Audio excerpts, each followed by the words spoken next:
Hello, welcome everybody to Dress to Quest. I'm Nathan, I'm the DM here. Thank you for joining us this evening on Gen Con TV.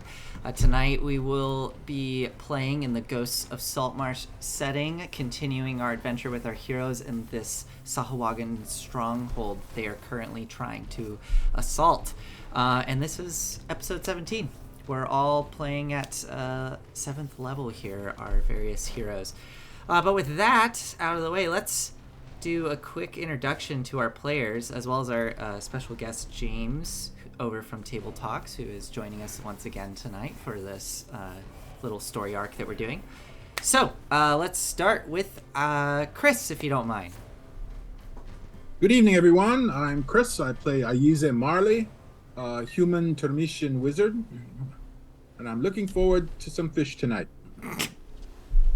Awesome. And let's go, let's go to you next, James, if you don't mind introducing yourself. I'm James, and I'm playing the Dwarven champion of the lizard folk, Brox. Excellent. Next up, we have Amy. Hi, everybody. Amy. I play Chinyar. I am an Eladrin cleric. And I am also looking forward to the fish food that Isaac keeps promising that we're going to be having tonight for dinner. Oh, gosh. And then we have Eric. Yeah, I'm Eric. I'm playing Volric the Grey. He's a 4th level runate, 3rd level College of Swords bard, and I'm ready for some sushi. Oh boy, okay, let's see if we can keep this train going. Next up, we have Space. Oh, yeah, it's probably going to end with me. I'm Space. I play Aspen, the Asimar Hexblade Warlock Divine Soul Sorcerer. And yeah, I'm looking forward to some baked salmon, you know? Okay, and last but not least, we have Josh, or Winged Horizon. Hi, everybody. I'm Josh. I play Captain Shifty Capone, and I'm a halfling arcane trickster that has a is ready to hunt for some shark. Let's just say that. There we go. All right, excellent. With all of that, what we have next is our quick little recap here. Sorry, I got distracted by the map. So, we last left off with our heroes embarking on the assault of the Sahuagin stronghold. There is a Sahuagin threat that is threatening the Sword Coast region around Saltmarsh, and the various folk of Saltmarsh have allied themselves with the various aquatic species of the region in order to push back this Sahuagin threat.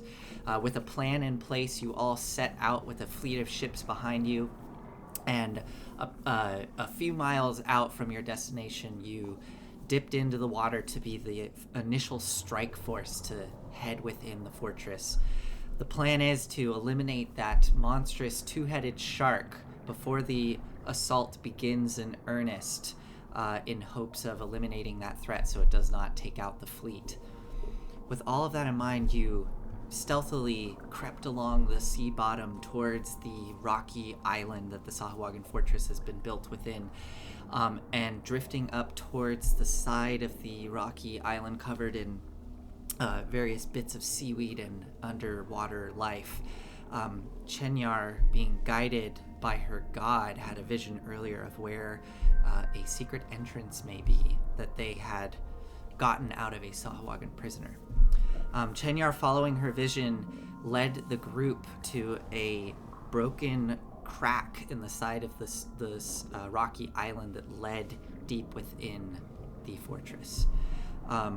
Pushing your way past the seaweed and into this natural crack in the rock, Shifty scouted ahead and saw that there was a stone blocking the way, but heard something shift and move on the other side, and from out of the darkness, a large, relatively large, like a foot-long eel came slithering out, slamming into Shifty, releasing a cloud of mucus that started to clog Shifty's lungs.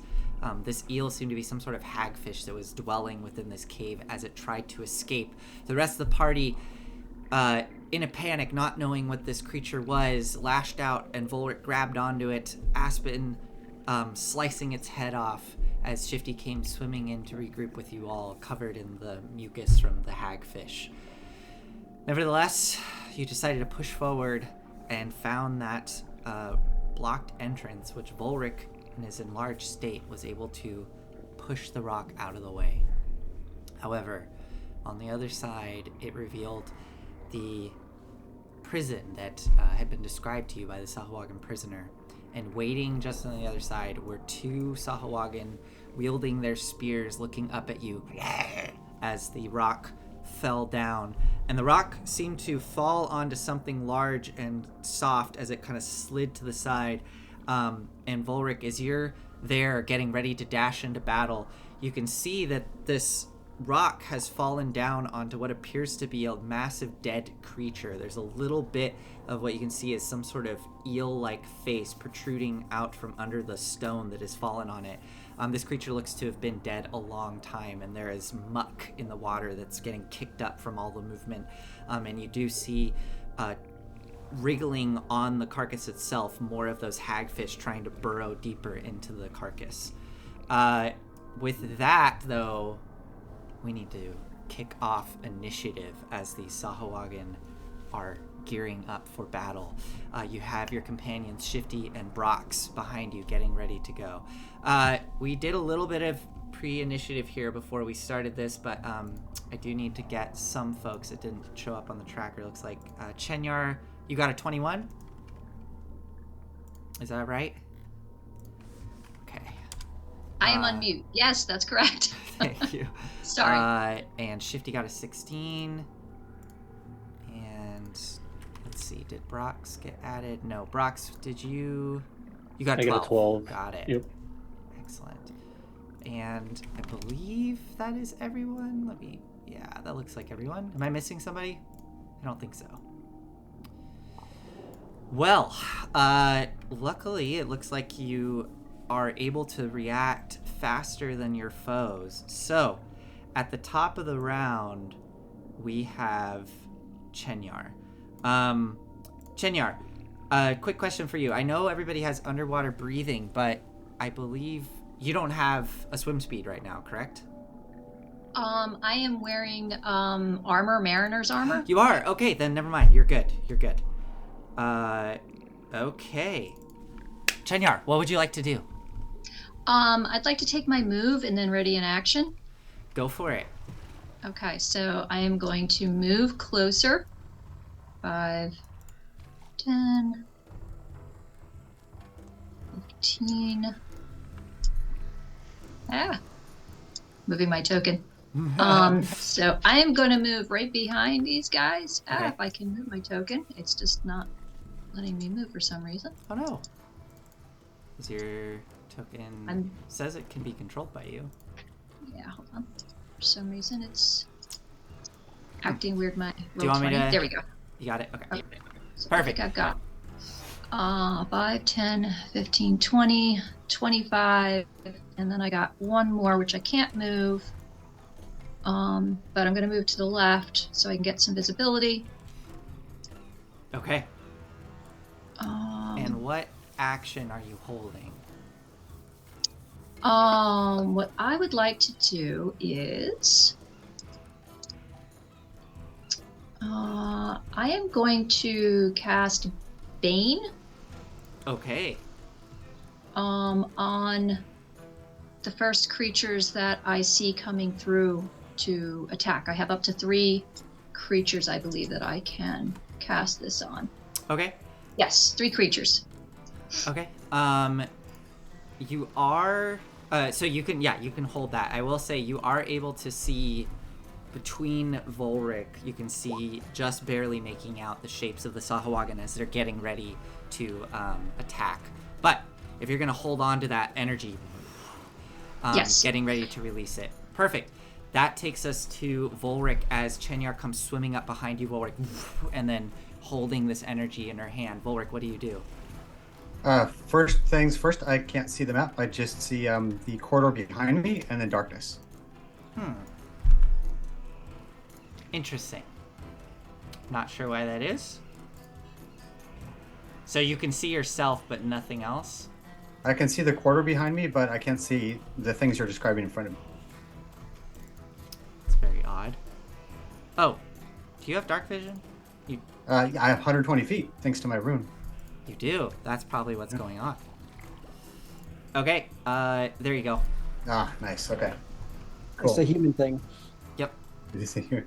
Okay, cool. And so those two guys are Sahuagin are blocking the door.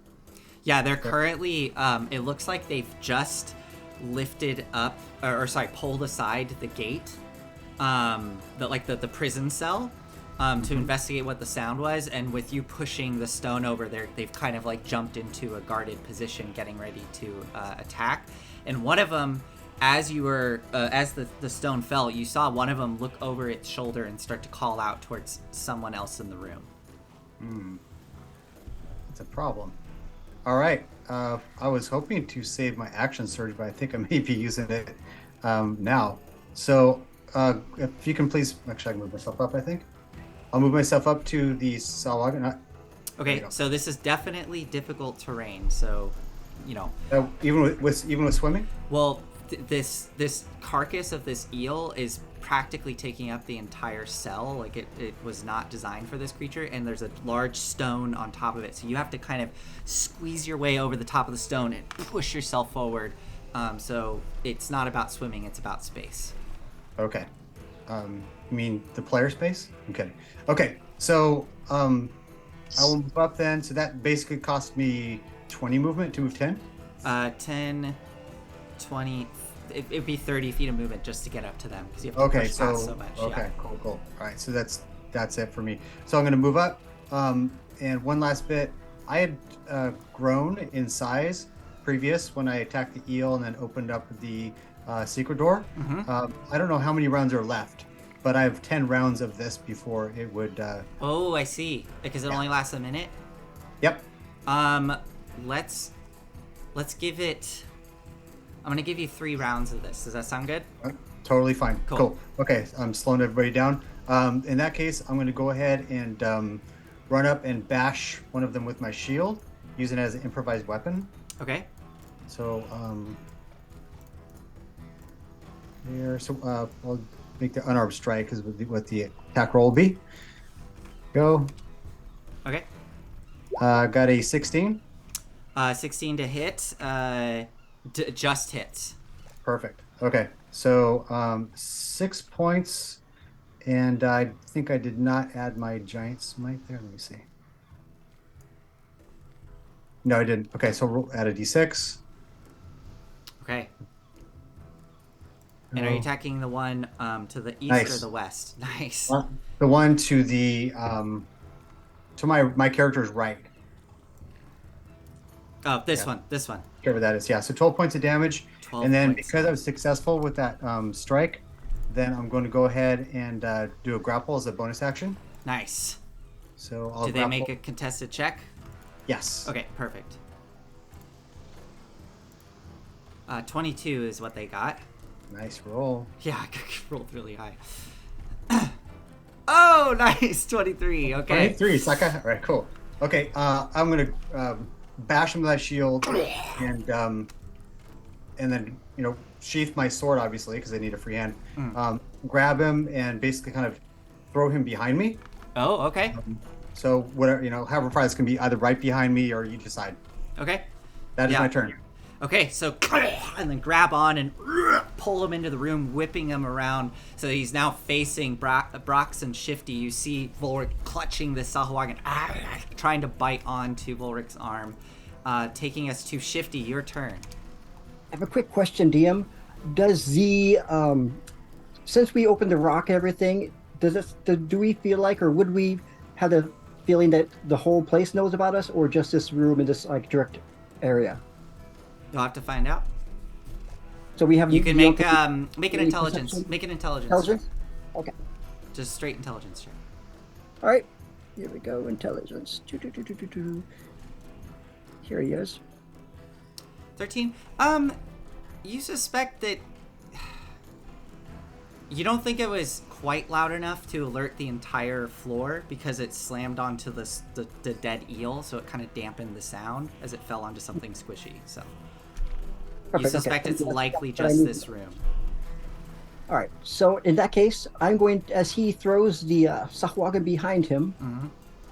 Shifty's going to move forward, and now he looks pretty. Does he look pretty damaged No, or hurt?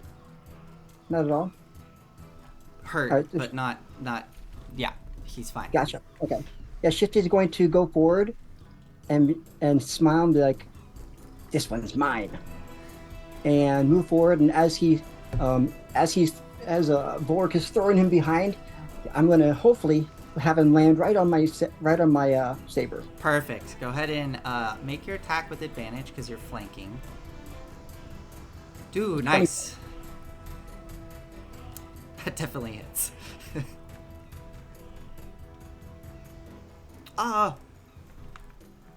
Is that only 9 points of sneak damage? 18, yeah, it looks like just 9 points of sneak, unfortunately. Yeah. If it's a 1, I get to. Oh no, that's only just Yeah. 1. Yeah. Okay, so yeah, as Volric whips this Sahuagin around, you dart forward and just slam the rapier right into its stomach. It kind of wriggles in your arms, Volric. Excellent, Shifty. That was your action. Would you like to do anything else? I have a reaction as well, Okay. and I'm going to use that reaction. What's With my your quick reaction? thinking and agility, I'm going to react and do what would you call it? A cunning action, I believe, to disengage. Oh, okay, that's your bonus action. Yeah, okay. Yes, I have my bonus action, excuse me. Perfect. So let me see, 5, 10, 15, 20. So I'm going to disengage and go back to 25. Perfect. Okay, so you dart backwards away from it. All right, that was Shifty's turn. Brox, you are up. All right. Well, since you're gonna hold him, I might as well hit him a couple times. So I'm gonna walk up and I'm gonna just do a little 1, 2, 3 right there as he's holding him like a punching bag. Excellent. 22 for the first one, Definitely hits. 9 points. Okay, awesome. 23 for the second one, Yeah, that hits. 7 points, Woo! Okay. and 11 for the third one. Well, you have advantage because you're flanking with Volric. Oh, all right. So 16. That just hits. All right, and another 6. Oof. This guy's looking really hurt, but not down. As you come swimming forward and unleash 3 quick strikes on the Sahuagin. They look hurt. Would you like to do anything else with your turn, Brox? Well, that gives my...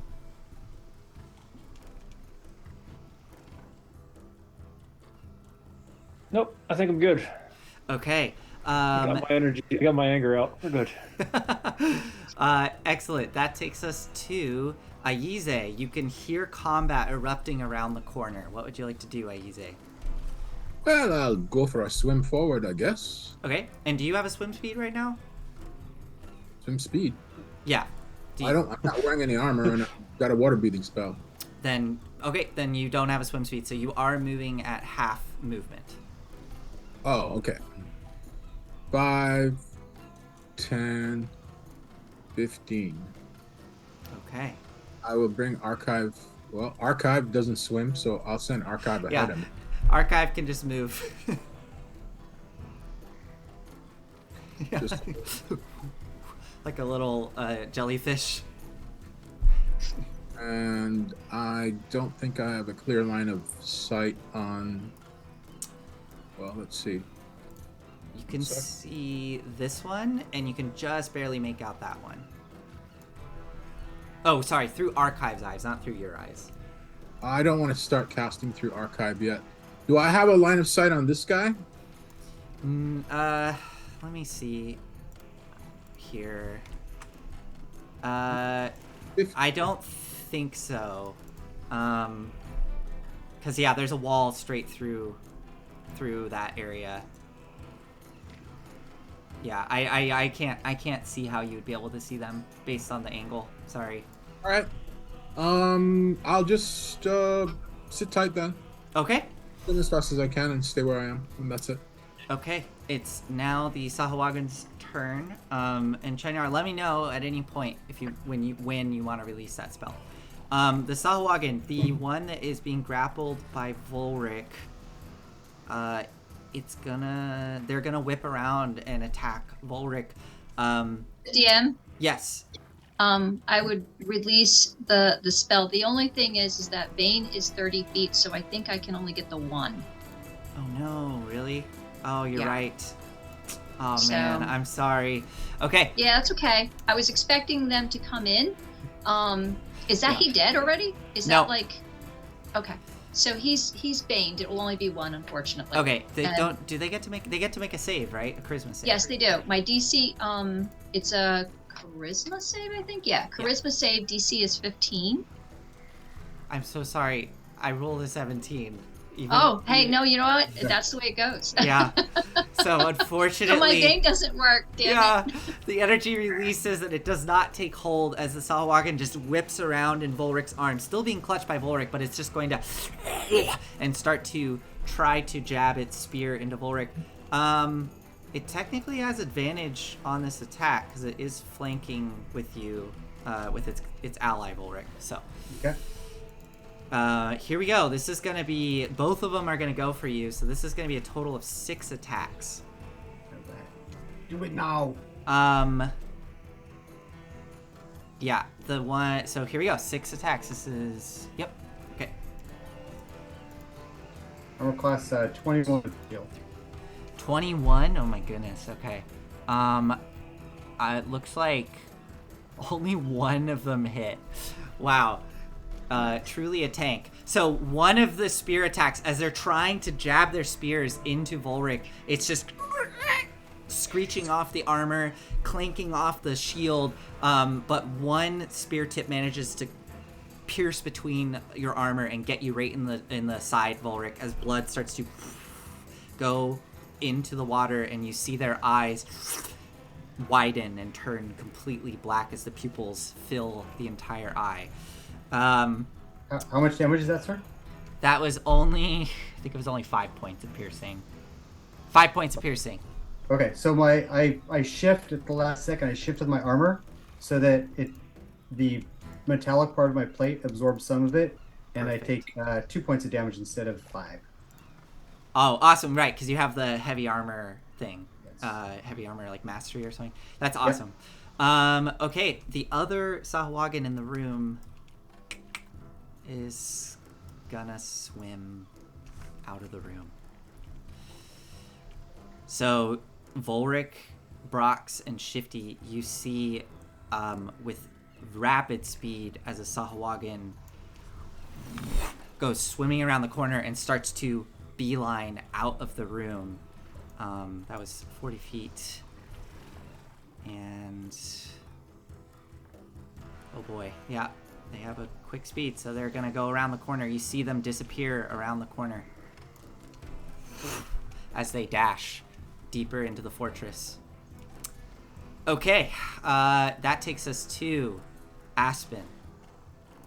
I guess I will move 15 feet next to Aize and use my action to dash to get another 15 feet, so 5, 10.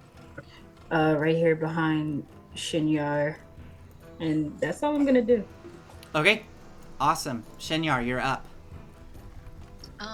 Okay, so I do have dark vision. I assume I could see, because I believe I can see, at least in roll 20, that he dashed to the right from where I'm at. Let me just count. 1, 2, 3, 4, 5, 6. 1, 2, 3, 4, 5, 6. So if I take my move and I do a bonus action, which would be Misty Step, Okay, I can move 60 feet. okay. So I'm going to do that. 1, 2, 3, 4, 5, 6. I'll move there, and then Misty Step. 1, 2, 3, 4. 5. Mm-hmm. Because that would be the spot that I wanted to land into. So Okay. that's 30 feet. Okay. Oh, can I get there? You can. Yeah, you can go one more. And yeah, you would have seen them go down the hall this way and to the right. Okay. So I see a guy right here. Oh, that? So are you talking about there? That, as you Misty step into the room with a flurry of bubbles and start to swim after the Sahuagin you saw flee, you glance over and you can see what looks to be one of those lokata, the like fish folk, that is currently strapped down, their arms being pulled and their legs being pulled in the opposite direction on a rack. They seem to be on some sort of torture rack, and they're being stretched. And they kind of weakly look up, seeing you swim into the room. Okay. I don't know if I can see, because you said that he moved. So you saw them dash around this corner like this, and then they disappeared around that corner. Oh, damn it. Yep. So he's not in my sight, unfortunately.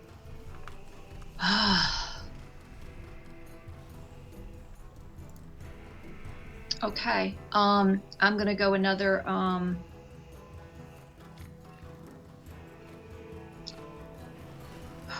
because he's taken off. Are you gonna dash? Yeah, I'm gonna dash. Okay. 1. Let me see if it can move. Ah, why is my character not moving? 1, 2, 3, 4, 5. There you go. And as you go swimming quickly through the water, you come around the corner and you can see the Sahuagin in front of you, pushing forward with its powerful tail. It kind of looks back, hearing the movement, as it's getting ready to dash further down the hall. Okay. Well, that's the best I can do. Okay. I'm looking to. I don't have any other actions because I used my bonus action, so I think I'm good. That's as far as I can go. Excellent. All right, Volric, you're up. All right. I'm gonna move past this guy. Okay. I'm So having trouble finding the measuring. Are you going this way? Yep. Okay. So they'll get their attack of opportunities. Yes, they will. So you're gonna let go of the one you were grappling and go. Actually, yeah. Yeah, I will, because that would give me half movement. Yeah, you'd be at half speed if you were holding on to them. Yeah. Okay. Oh, so DM, I forgot one thing. Can Yeah. I have turned slightly right before I made that move, and just looked at Aize and Aspen and said "runners," and then take off? That's fine. Yeah. As you see her go darting off. All right, Volric. So you let go. Yell over there. Sorry to interrupt. Yeah. It means swimmers. as she darts away. Volric, so you let go of that Sahuagin, and what are you doing? Yeah, you know what? Actually, now that I think about it, I'm not going to get any farther than our cleric, so I will stay where I am. Okay. Yeah, I'm going to go ahead and let go of the Sahuagin, draw my sword as a free action, and I'm going to attack the one in front of me. Go for it. All right. You have advantage. Okay. I have advantage? Yeah, you're flanking with Brox. Oh, yeah, right. Okay. How almost dead does he look? Almost dead. Almost dead? Okay. I'm gonna. Yeah, I mean, really hurt. Not at the brink of death, but really Okay, hurt. cool. All right, here we go. These ones, as you're in the middle of this fight, you're kind of picking up on some of the armor that they're wearing, and they appear to be higher ranking Sahuagin. Gotcha. Okay. There we go.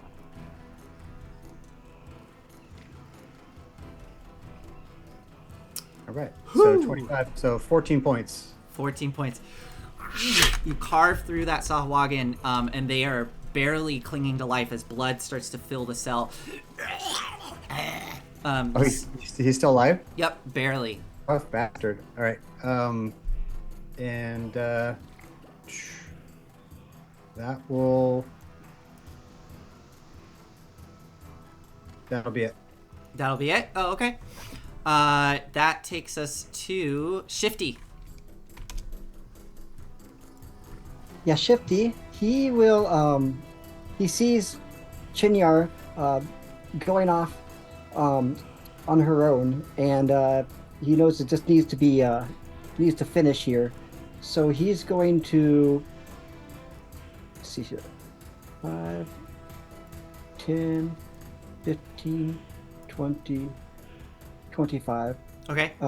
He has the ability to go between their legs and everything because he's pretty small. Okay. So he's just going to swim. Actually, no, I don't think he wants to do that because then he'll get stabbed by this dude. So he's going to come over and try to see if he can finish this guy here while flanking. While flanking. Okay. So you'll have to push past Brox to here, and then you can get the flanking bonus. Okay.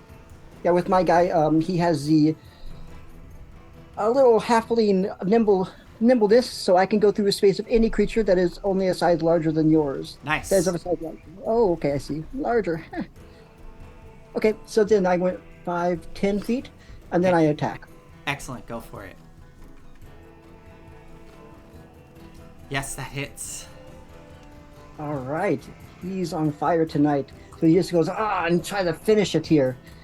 And this time, 26 points of damage. Oh, There we yeah. go. Definitely finish it with Shifty. How do you kill this Sahuagin? He kind of just moves behind his new teammate here, and puts Braxton to the side and just comes in and pokes the thing right through the eye. Okay, yeah, as you dart around Brox, it seems to lose track of where you are and locks eyes with Brox. And then you see a blade just right through its neck, and Shifty's suddenly there, stabbing it as it goes limp. All right, Shifty, that was your action. What else? Do you want to do anything else with your turn? Yes, I would like to do something else with my turn. Let's see here. I'm going to do 15, 20, 25.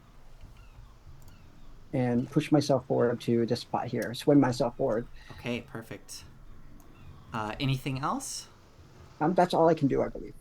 You can, with your bonus action, with your cunning action, you can disengage, dash, or use the sneak action. So if you wanted to, you could dash with your bonus action, or you could stay there, or you could try to hide.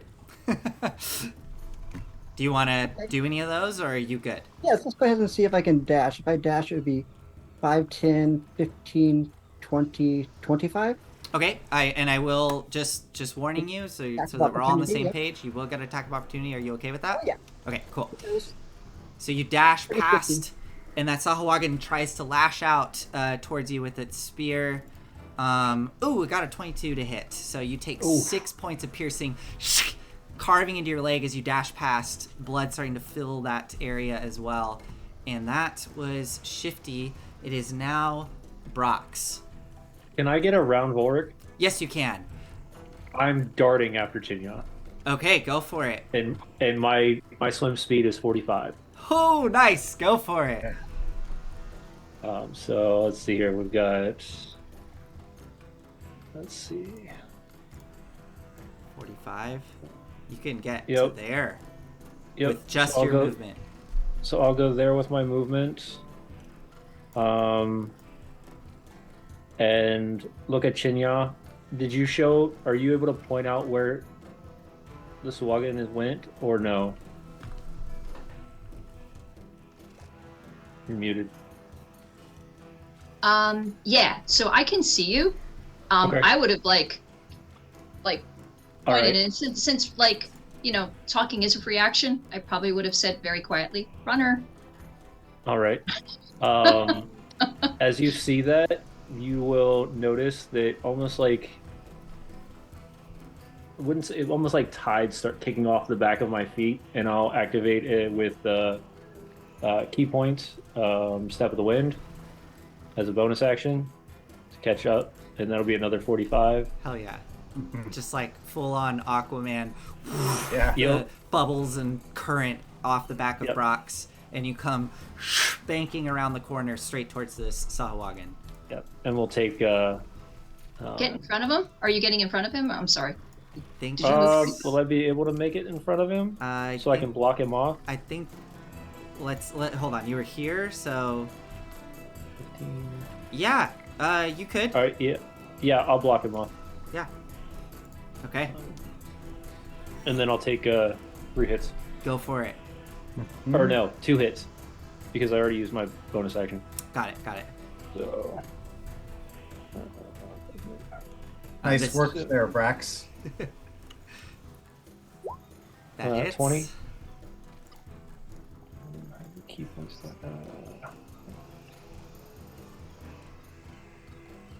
There's 9. Okay. And from henceforth be known as Aquabrox. You're right. Trying to remember. And then as a special action through that, I'm going to activate Stunning Strike. Oh, okay. So they make a. Is it a con save? Yeah, it is. Yes, Constitution save. He'll be stunned until the next turn. A 10. Yes. Yep, he's stunned. Oh. And then, yeah. So then I will. Let's try to remember. So stun, just to refresh my memory. If I hit him again, does he become unstunned, or No. is he still stunned? No. Oh, then I'm gonna hit him again. I think. Let me see if you have It might be advantage. advantage. It might be. I always forget with stun. Yep. Same. Hold on. Stunned. It's one of those ones where I think it has like a bunch of other conditions tied to it. Stunned. You are incapacitated. Fails strength and dexterity saving throws and attack rolls against creature have advantage. Yes, so you have advantage. Fantastic. So Oh my- yeah. So this. Yeah. So we're Come gonna on. punch him. So we're gonna punch him. Get a 20, baby. 27. That's a natural 20. Yeah. Hell yeah. Yes. You get the 20. Fantastic. And only 4. Th- Only 13 4 points. additional. Okay. So 13 points. Awesome. Brox, what does it look like as you stun the Sahuagin? You come whipping around in front of it, and the teeth, rows and rows of teeth, as its mouth kind of opens unnaturally wide. What do you do? So as the teeth open wide, he notices where the chest cavity would be, and just brings an open palm straight to the front, and pulse. Just And like, then a yep, he current pauses. of water and bubbles shoot out of its mouth as it suddenly just. And then at that point, he'll just roundhouse kick right to the face. You see a bunch of teeth go flying out and start to drift lazily through the water down towards the floor. Awesome. Is that it for you, Brox? Yeah, that's it. Okay, that was an amazing turn. I was worried for you guys there with that guy going away. All right, I thought Shifty was gonna run after him. I was like, no, get this guy dead. And then you took the attack of opportunity, and I was like, yes, this is perfect. Go after this. Aize, you're up. I swim up another 15 feet. I love this. Aize in your wizard robes, just like trying to swim to catch up with the monk that just. Move archive up so I have a better view. Excellent. And let's see. So I can see this guy. Mm-hmm. There's this guy who is messing with Volric. And what is that? Oh, that's Shifty. Okay.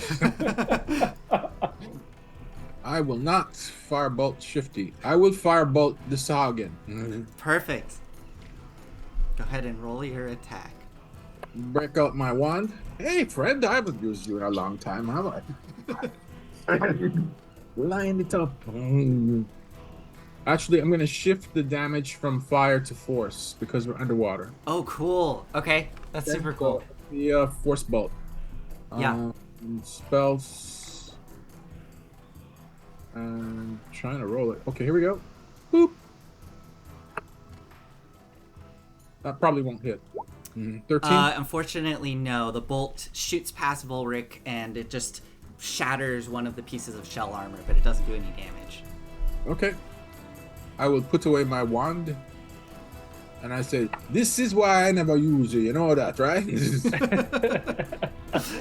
Amazing. All right. Is that your turn, Aize? Yes. Okay. It is now the Sahuagin's turn. The Sahuagin, one of them is stunned, so they can't do anything. The other one doesn't know that its companion is stunned, so it's going to go for Volric.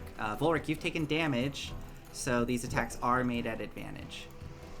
You still have that 21 armor class? Still do. Okay. Okay, so two of them hit with a 23 and a 23. So that is, that is 8 points of piercing damage on the first hit. Okay. And 7 points of piercing on the second hit. Okay, so 5 and 4. So I take 9. Excellent. As it jabbing the spear in, more blood filling the area, and it seems to just becoming frenzied with this the smell of blood. All right, Aspen, you are up. Can I can just barely see the guy in front of Volric. Mm-hmm. I will shoot 2 Eldritch Blasts at him. Go for it. That doesn't hit. That also doesn't hit. Okay. Oh man. All right. You know what? I'm gonna use a sorcery point. Nah, no, I'm not. I will move up, however. Okay.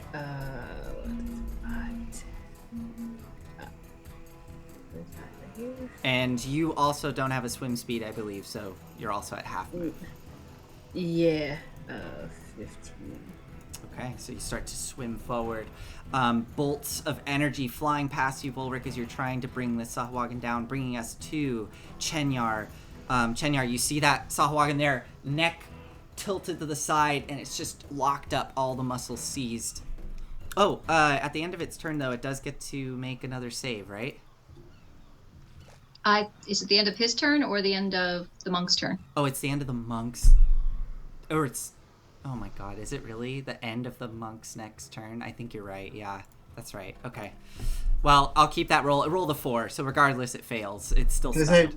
Does it do a saving throw each round? I thought it was just one round. It does a saving throw. It's only one round, so it only stunned until the beginning of my next turn. Yeah. So until the end of my next turn. Got it. Okay. All right, Chenyar, you're up. Okay, so she is going to move to block him. Mm-hmm. Let's see if I can move my character. For some reason, it's not. Okay, there we go. 1, 2, 3, 4. In front to keep him from. Actually, you know what? I'll move here just in case. Okay. So I think the monk can take care of it. And I am going to cast Toll the Dead. Can he make a Wisdom 15 save? Yes. Fingers crossed. 16, unfortunately, as Ah. the toll rings out, it does not take effect. Darn it. All right. But I'm positioning myself so this way I am in a spot where I can take an attack of opportunity. Excellent. All right, that was Chenyar. Next up is Volric. All right. Sucking up all those stab wounds, raise my eyebrow, bring my sword back, and I say, run. And I'm going to do Dissonant Whispers. Okay. So that's where he does the Wisdom saving throw. Otherwise, he takes full damage and then has to move away as a reaction. 9 for the whiz save. Great. So he didn't make it, so he takes 3d6. He takes 8 points of damage, and then he's forced to move away at full speed for his reaction. And then, of course, as we've discussed before, I get a reaction attack on him. Okay, so full speed away from you, that is 40 feet away. So this Sahuagin comes swimming 40 feet down the hall towards Chenyar and Brox, who suddenly see the Sahuagin swimming around the hall in a full panic, trying to get away from Bulwark. Looks like a 19 will hit, so it's another 14 points of damage on this Sahuagin. Okay. As you carve into its back, leaving a trail of blood as it goes swimming down the hall. Okay. And whenever I attack, because I have the College of Swords barred, I get an extra 10 feet of movement. So I have a total of 40. So I'm going to move all the way up to him. Oh, damn, that's really nasty. Okay. So you go swimming straight towards the Sahuagin. As you get up to the Sahuagin, I'm assuming this is the end of your turn? Yep. Oh, actually, my bonus action, I'm going to do the second wind. Okay. As you swim up to this Sahuagin, at the end of your turn, your giant ability to make yourself enlarge, it vanishes, and you shrink down, swimming up to it with your sword. All right. Oh wow! Look at that! I got all my hit points back. Wow, that is awesome. Yeah. So swimming up to it with your big cloak billowing behind you like a manta ray, you're I don't even know how that works. You somehow seal your wounds. I have a bunch of band-aids. I just start slapping them on. Awesome. Okay, Shifty, you are up. As that thing swims by me, I see it and I strike out at it. Oh yeah, wait. That's a good point. Does Shifty get an attack of opportunity as well? Because anybody would. Yeah. Okay, yeah. Me, so yes. Go for it. So yeah, go for it. I rolled an 18 and a 13 piercing. If it was sneak attack, then +9. You only. This just came up in a game for me recently. You only get sneak attack on your turn. So 9 points of piercing. It's 13. It'd be 13 points of piercing. Oh, 13. Okay, let me redo that. Yeah, my sneak attack was really poor that time. Nice. Okay. Okay. It's still standing or still swimming. Not quite dead. And now it's your turn, Shifty. Shifty sees Borg swim past him, and he's gonna follow suit. So, okay. Go ahead and move here. So he's going to go 5, 10, 15, 20, 25. Nice. And he is going to lunge out of this thing to see if he can finish it. Okay. No advantage on this attack roll, but go for it. All right. Unless you have something that gives you I do get a sneak attack, right? Because you do. Yeah, you get a sneak attack if you hit, because you have an ally adjacent to the enemy. Perfect. Okay, cool beans. Here we go. So he goes in the bubble. He goes, "Not so fast. You're not getting away from us." That hits with a 17. 17 to hit. Mm-hmm. Ooh. All right. So that would be 20.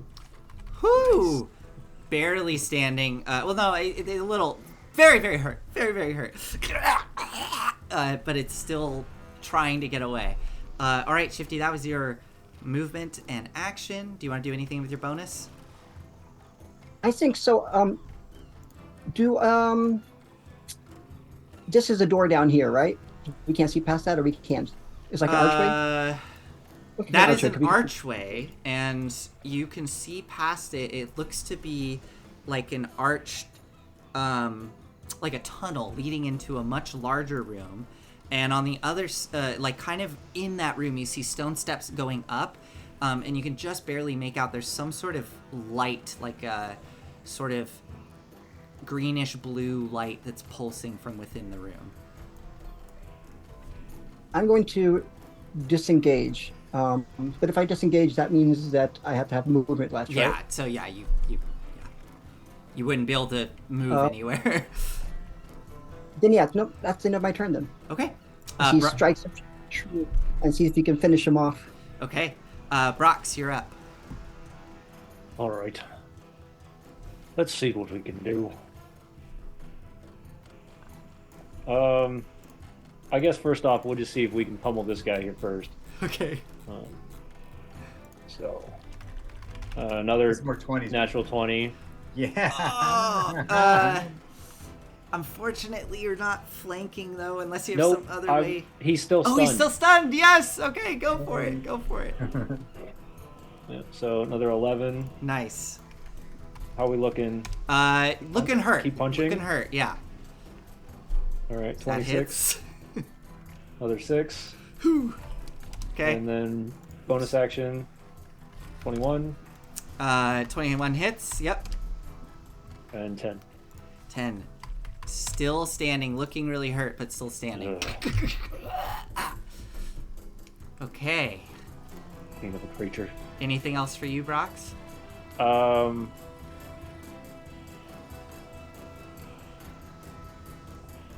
No, I'm gonna stand my guard right there. Okay, and the stun wears off. Wears off. All right, next up is Aize.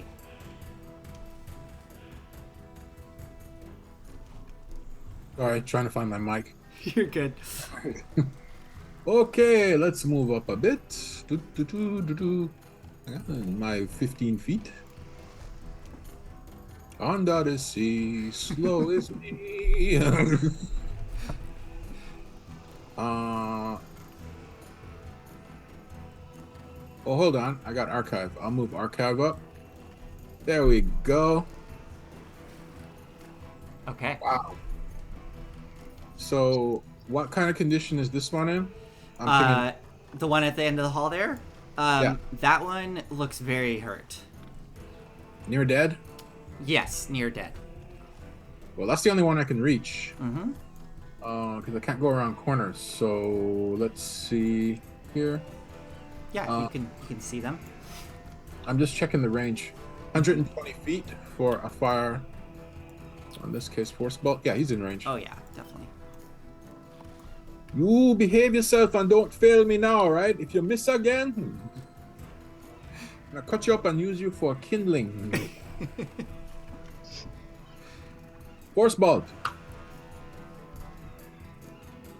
Oh, come on.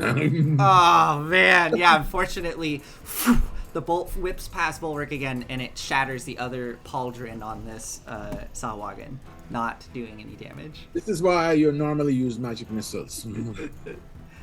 That's with a +9 to hit, folks. Wow, that's impressive. All right, is that your turn, Aize? I believe it is. Okay, it's now the Sahuagin. They are. Is the one that you did Dissonant Whispers to? It's no longer afraid, right? Volric? No, yeah, so that only lasts for that one moment when he forces him to run. So he's not really afraid of Okay, anything. so they whip around and look towards you, and are going to go for you with the 3 attacks, and the other one is going to go for Brox, trying to bring you both down. Here we go. 3 attacks on you, Volric. At advantage because you're bleeding, but I don't think any of those hit. I'm not bleeding. Oh, because you got your hit points back. I Okay, have well, band-aids, man. yeah, none of them hit as it just clinks off your armor, screeching off the metal. The other one goes for you, Brox. I did not like what you did, so 3 attacks I on figured as you. much. You haven't taken any damage, right? I have not. Okay, so these are just straight attacks. Okay, one of them hits with a 24, I would think, Okay. unless you have some absurd armor No, class. that definitely hits. Okay, so that's 8 points of piercing, and then the other one at advantage would be a 23 to hit because you're now bleeding. That is 2. So 7 points of piercing from that one. So 8 and 7. 8 and 7. As it carves into you with its spear. I think they're gonna try to swim for it. So they swim up and over you. The hallways here are 10 feet tall. So they up and over you. They're gonna take the attack of opportunity from both of you as they try to get away. So 40 feet of movement down. Both of you can make your attacks of opportunity, Chenyar and Brox. Do some damage. 26 Whoo, nice. for 8. Okay. And then Chenyar. 13. No! As your sunblade carves through the water, it just misses. And the Sahuagin is now starting to swim down the hall. Okay. 26 is stun? Hmm? No, not anymore. Oh, okay. So that one starts swimming away. Actually, it'd be 5 feet back technically because it had to go 5 feet up. So, sure. Yeah. Say it's up at the ceiling. So I guess it's 10 feet up. Okay. So that one's starting to swim away down the hall. Taking us to Aspen. You are up. I just turned to Ayuze. They got it, right? I'm confident that they have the situation under control. I'm sure they do. I mean, they're Help! they're extremely quick. Yeah, they are. I mean, they literally dispatched the whole room before we got here. Let's see. Hold on. I am going to. That's 15 feet. 30. Okay. I'm gonna move 15 feet. Okay. Dash another 15. Okay. And then I am going to 15 right there. I'm gonna Misty Step. Oh wait, can I see? Yeah. You can. So yeah, you can see this one. Yes, just barely. Okay. They would have cover based on that angle. I'm not gonna attack. I'm gonna Misty Step. Okay. I'm gonna Misty Step. Look to Ulrich. Which way? I point. I don't know what way that is, That but way. okay. Thanks. I just randomly point. Excellent. Yeah, thanks. Gotcha. So, Aspen, as you swim past the carcass of the eel into the room, you see that Lokata chained up, and then with a flash of infernal energy, and you appear next to Volric, taking us to Chenyar.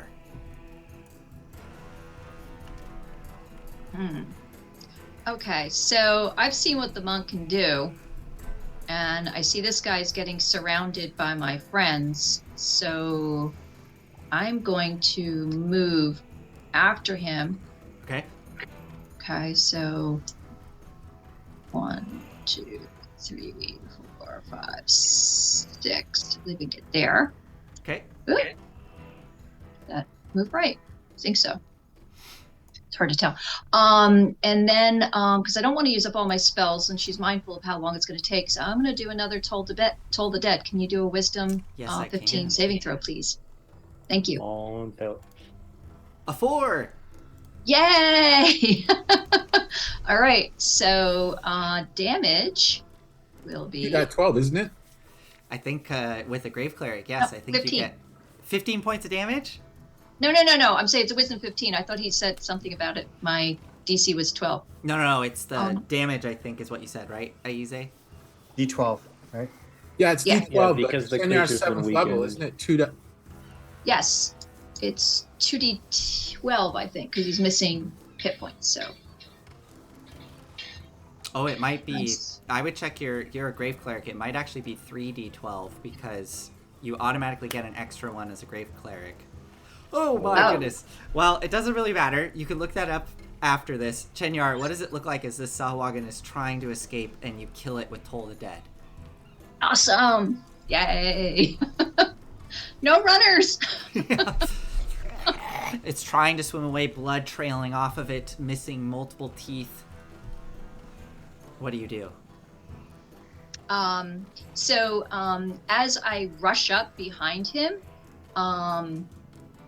let's see, is there any components? No, there's not. So she will say a few arcane words and reach out towards him, and then in his mind, the gong will strike, and he will hear the ringing in his ears, which will flood his brain with all kinds of chaos, and he will suffer Okay. his last breath. Yeah, as they're trying to swim away, they look back at you in the last moments of their life, their big black eyes staring at you.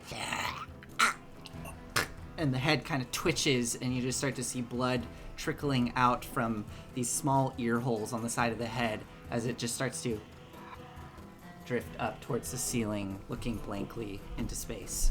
It is... She will look back at Brax. Mhm. And Brax will just see just this very unemotional look on her face as she looks back and just goes, as if like no emotion to it. Yeah. In the back of my mind, I'm going, that's one woman I'm not going to mess with. Excellent. That takes us to Volric. All right, so this guy is still kicking, huh? Yep. Let's change that. I'm gonna go ahead and just slice him. I'm gonna just try and slice him at the legs and just chop both of his legs off with one good swipe if I get lucky enough Okay. to do that damage. Okay, here we go.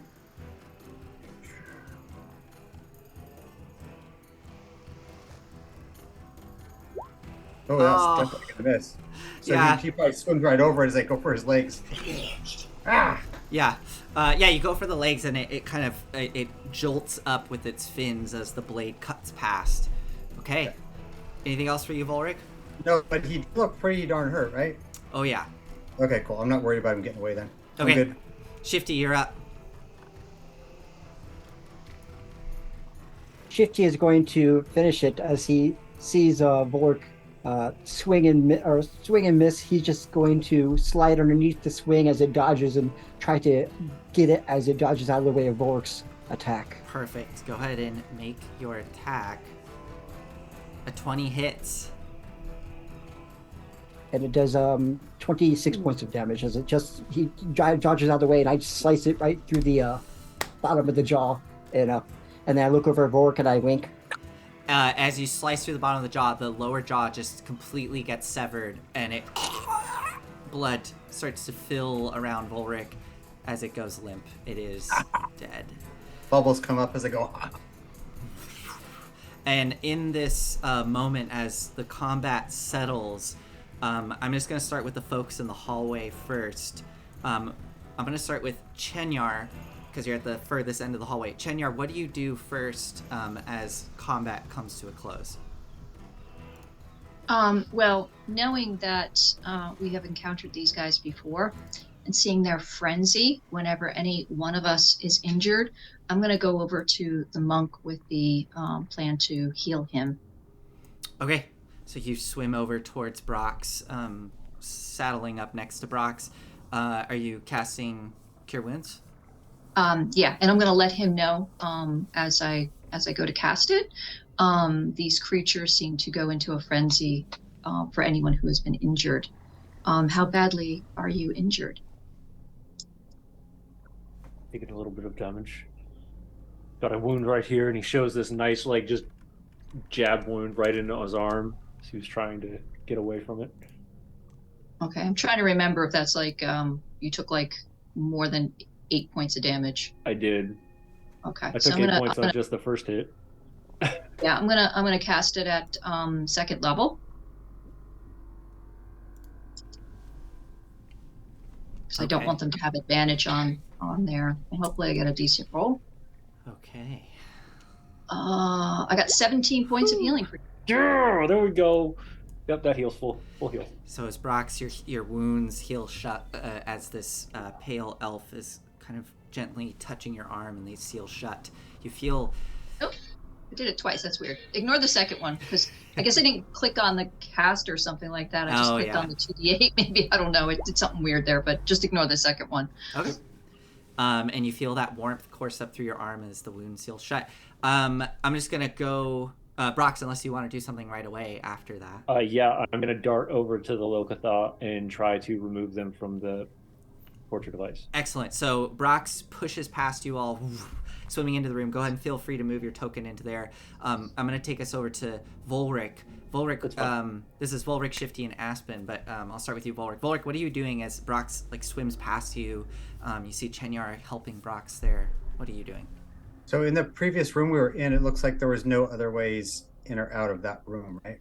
Correct. You didn't really get a good look at it. You saw there were multiple cells. You're welcome to go back in there and take a closer look, but it looked like the only way in and out was that sealed entrance that you broke through. So mostly I'm interested in any scouts or people that may come upon us. Okay. So I'm going to go ahead and message Aspen and say, I'll keep an eye out for anyone else that comes. Perhaps attend to the prisoner. And I'm going to move Okay. there. And if you remember, like I said, I have 120 feet vision in the dark. Perfect. So if I see anything, I do see some things just got lit up. Yeah, but that's me. I'm So moving Volric, my character. yeah, and Volric, with your 120 feet to the south of you, just like Shifty, but you're able to see it with more clarity. You see this arched stone hallway going down, and then a set of stairs leading up into some sort of large space. It looks like a very large room within there, and there is a faint bit of that kind of green-blue light pulsing from within. Okay. I will draw my javelin and I will keep a lot of my focus, my active perception rolls over coming from that direction. Okay, perfect. Go ahead and roll your perception check as we go to Shifty and Aspen. What are the two of you doing? Which direction did you look, Vork? South. Look south? Okay. I tap you and say, do you see anything? It's a big open room, something scrawled upon the floor. A mood on the floor. Does it look like that same image that was on the corrupted Hydra? So I know on the map you can see. Oh, yeah. But really, from your angle, you can't quite see okay. what it looks like. But you do see there's light coming from that area. That's what I tell him. Yeah. Okay, I turn back to Aspen and I say, see if you can help anybody back here and help Brax. I'm going to sneak ahead to down this tunnel where they're going to see what they were trying to get to. And I'm going to do a stealth roll. Okay, yeah, go ahead and roll your stealth, and then before we follow you, Shifty, into that room. Okay, 28, yeah, so easy.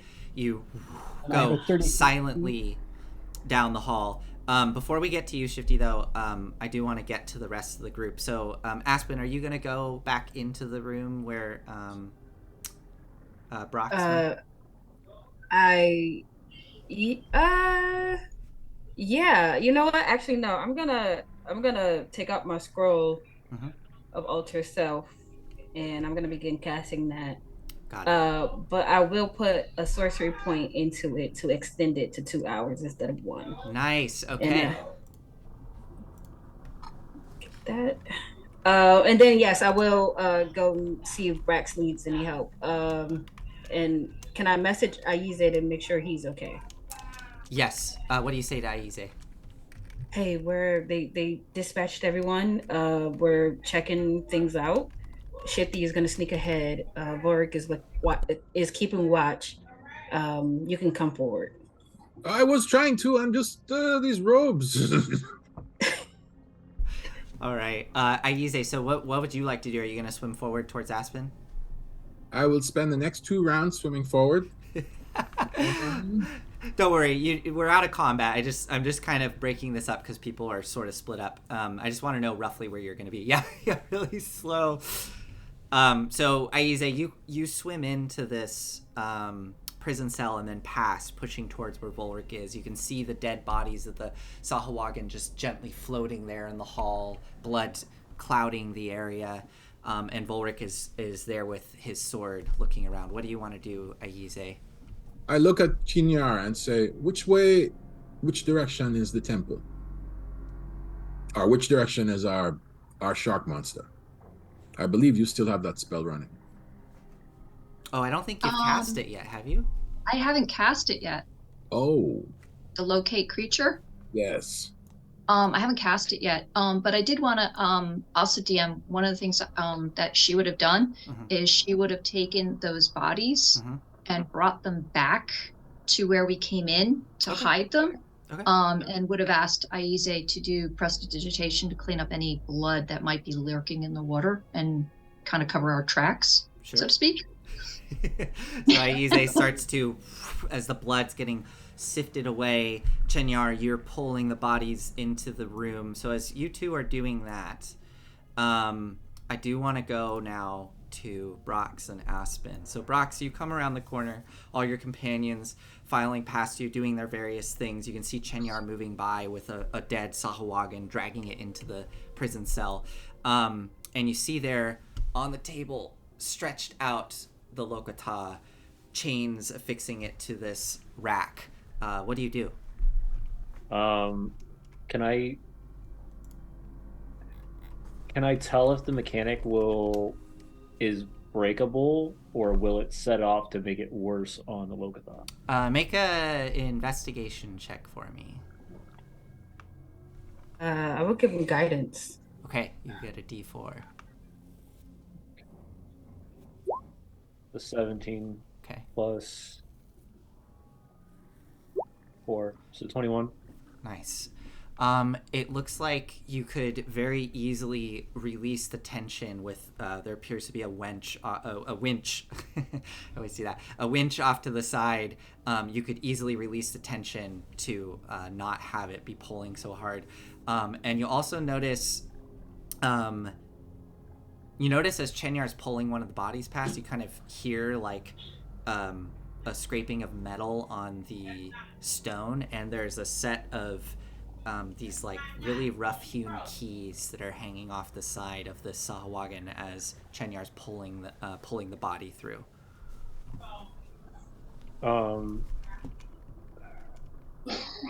His important, like, he'll quickly point to something to Chenyar just to let her know that there's something hanging off that Sahuagin, Mm-hmm. but his main focus is to release the Lokotha. So you grab the winch and release it. The tension and this Lokata still manacled to it, but the tension's released, and they are able to kind of sit up, looking towards you. Thank you. All right, my friend. You hear like you hear behind you like a dull thud on iron, and then hear a voice call out. What did they say?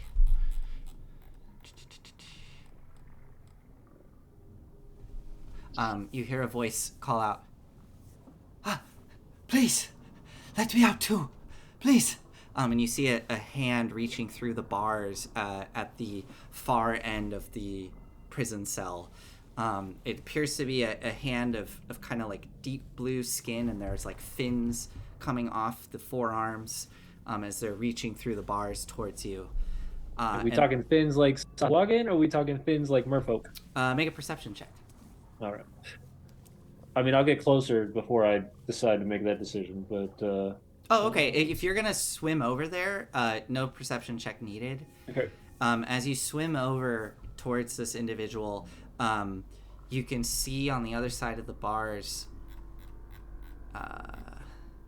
there's a what appears to be a sturdy humanoid with deep blue skin and these 3 kind of translucent fins that sprout off from the back of their head.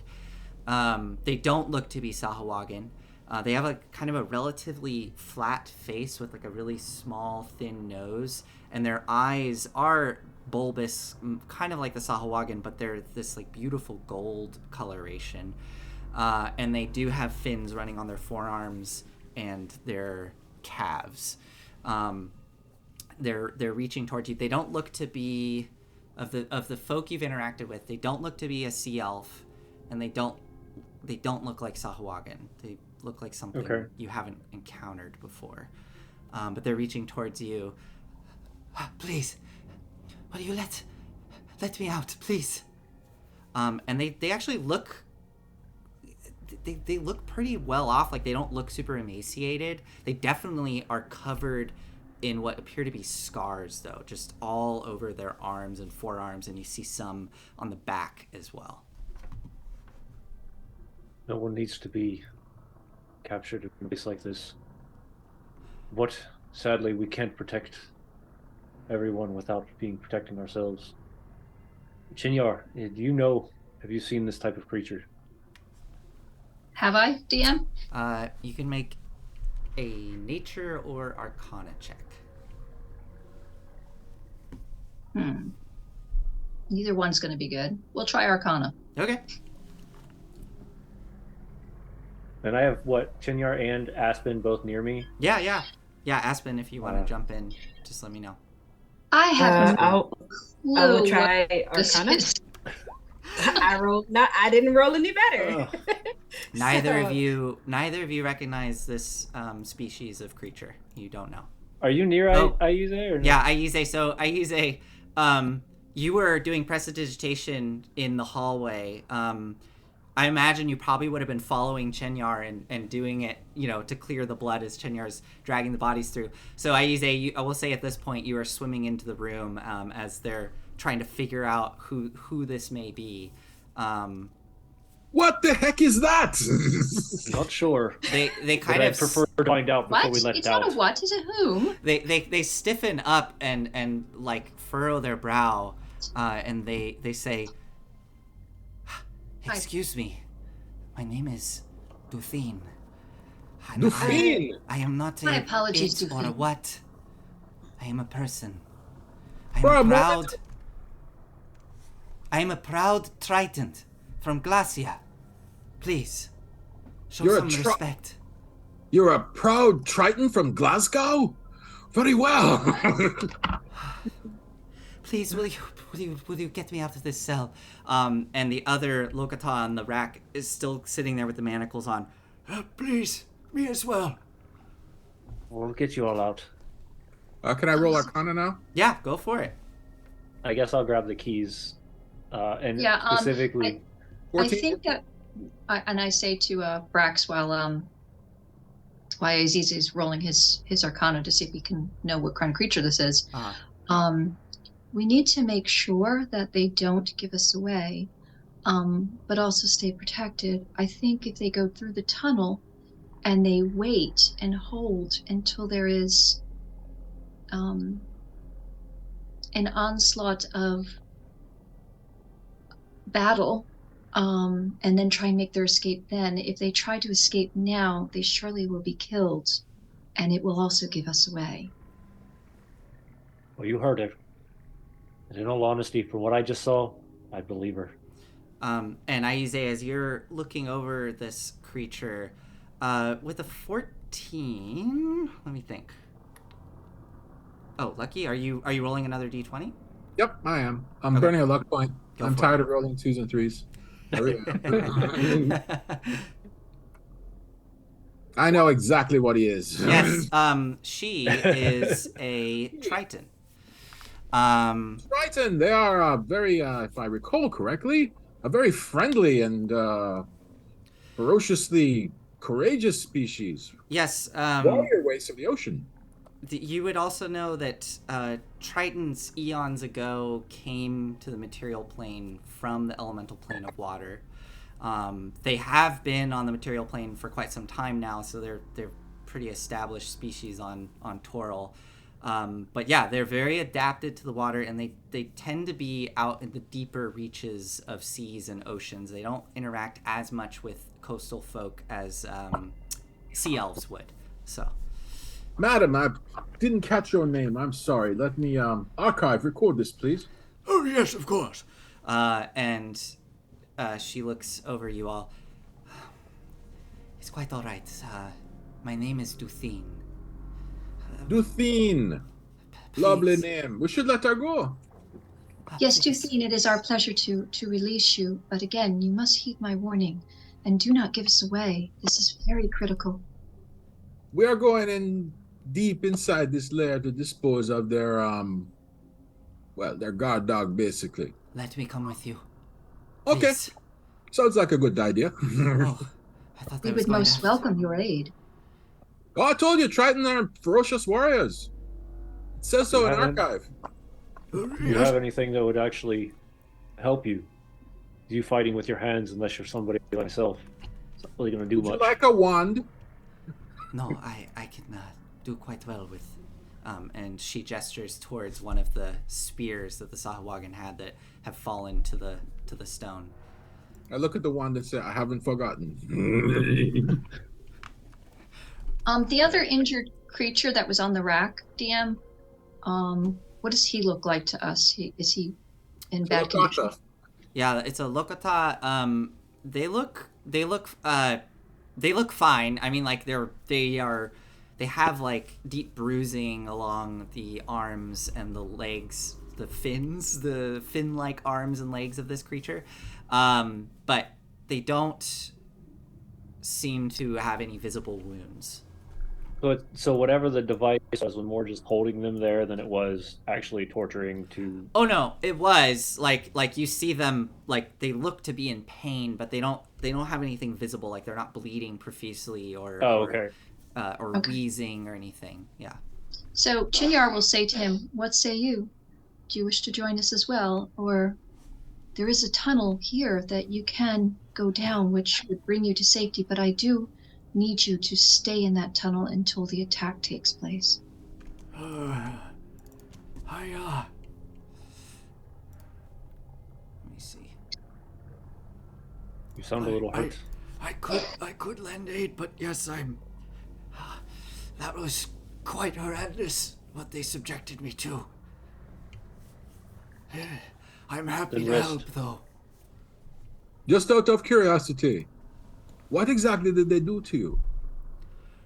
They were torturing me and asking where my home is.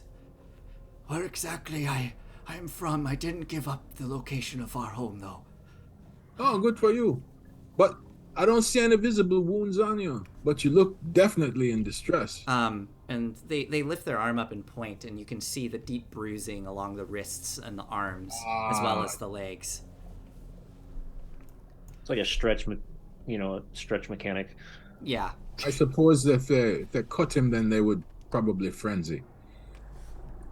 Will you please take these off? And they hold up Yes. the manacles. Okay. Yes, and I think Brax was going to take them off. Okay. Yeah. Yeah, Brax, you unlock the keys, and they kind of slump over and get off the rack. Oh, thank you so much. Oh, and they start to swim up towards the entrance that you all came from, and they kind of gently peer around the corner where all the corpses have been placed, and there's that massive dead eel that's been rotting in there, and you see them. And they turn, look away, and sort of swim into the room. Okay, and I will warn them again, and I will say, you need to stay in this corridor or you will be killed. I'm just going to kind of wrap an arm around and bring them back to this nice little corner back here. Perfect. Okay. And just set them down. It's like, stay here. Thank you. When we return, we'll get you home. I appreciate it. My poor friend. I could hear him thrashing in there, beating against the wall. And then it all stopped. That was days ago. I will give him one of my rations, Dan. Okay, yeah. He's probably starving. He takes it and starts to devour it down. Duthine is still reaching her arm through the bars. Will you please let me out? I will. We thought we unlocked him. Oh, you did? Unlocked her before we unlocked him. Okay, yeah, and I'm going to give her also a second, like the other ration that I have, I'm giving to her. Perfect. She takes it and starts to greedily eat it. Is there anything else? Yeah. Is there anything else in the prison, in the cells that we can see? Yeah, so go ahead and make a... actually, you don't have to make a perception roll for this. As you start to look in the various cells, Duthine, she's kind of biting on this piece of jerky and pulling it with her teeth as she's swimming towards you as you start to look through the cells. And when you get to this cell here, Brox, as she starts to swim up next to you, you see something large within the darkness that kind of turns to face you, and you see a glint of two eyes and hear this... And this large creature lunges out with great speed and slams against the bars.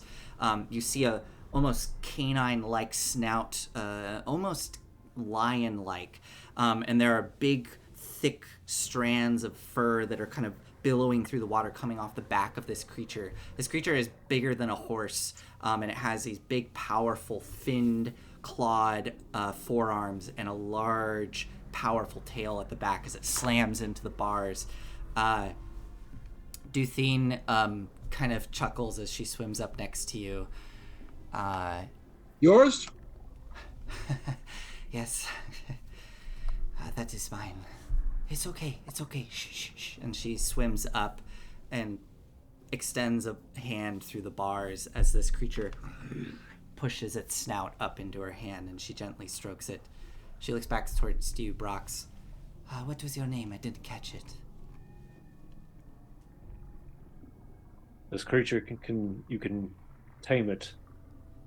Yes. He is mine. We work together.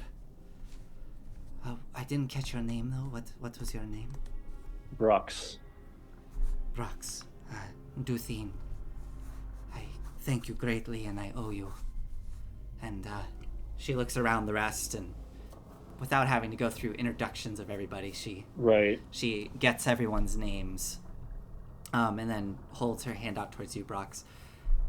May I let him out? I can't make that decision on my own. And I looked at everyone. I will do an else to insight make the check. decision. Sure. DM? Make an insight check, yeah.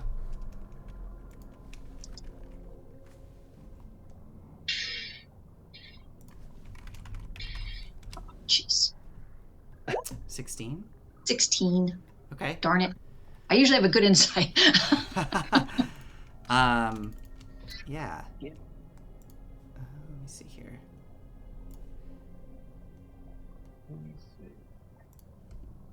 Yeah, she's not trying to pull one over on you. She's being sincere. You don't catch any like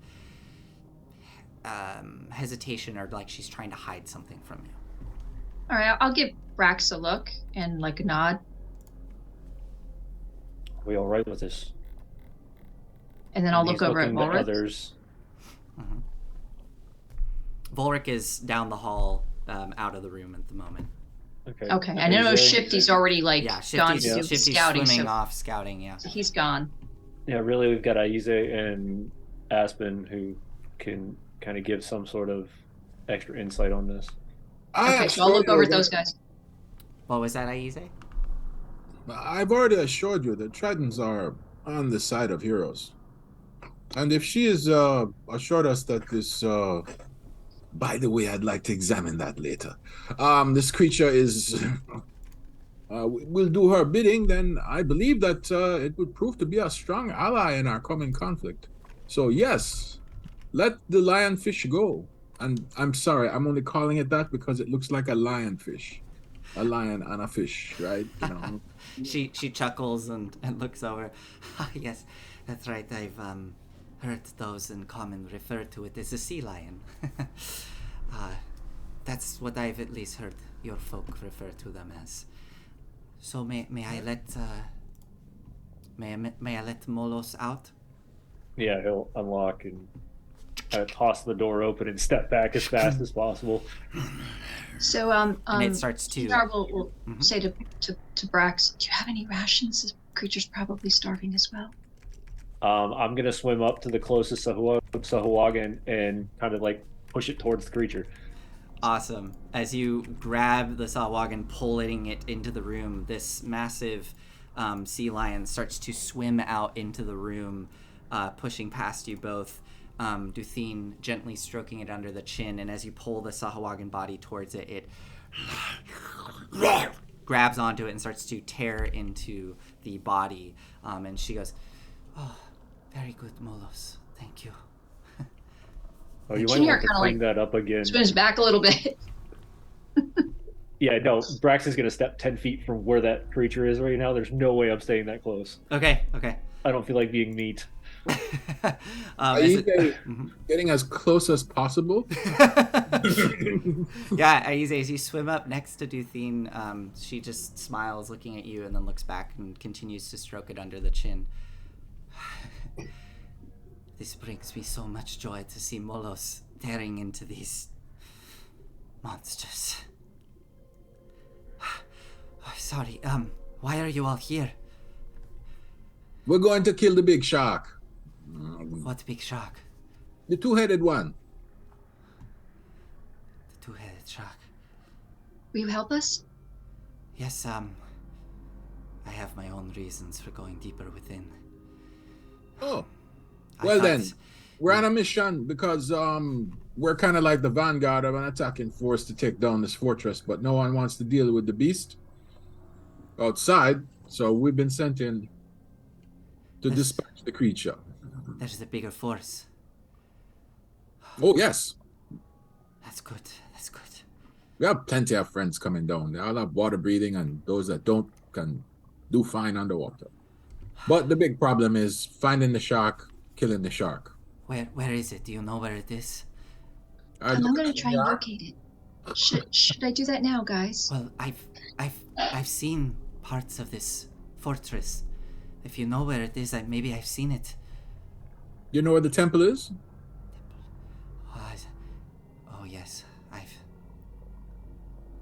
I was there very recently. There was a great sacrifice that occurred within there.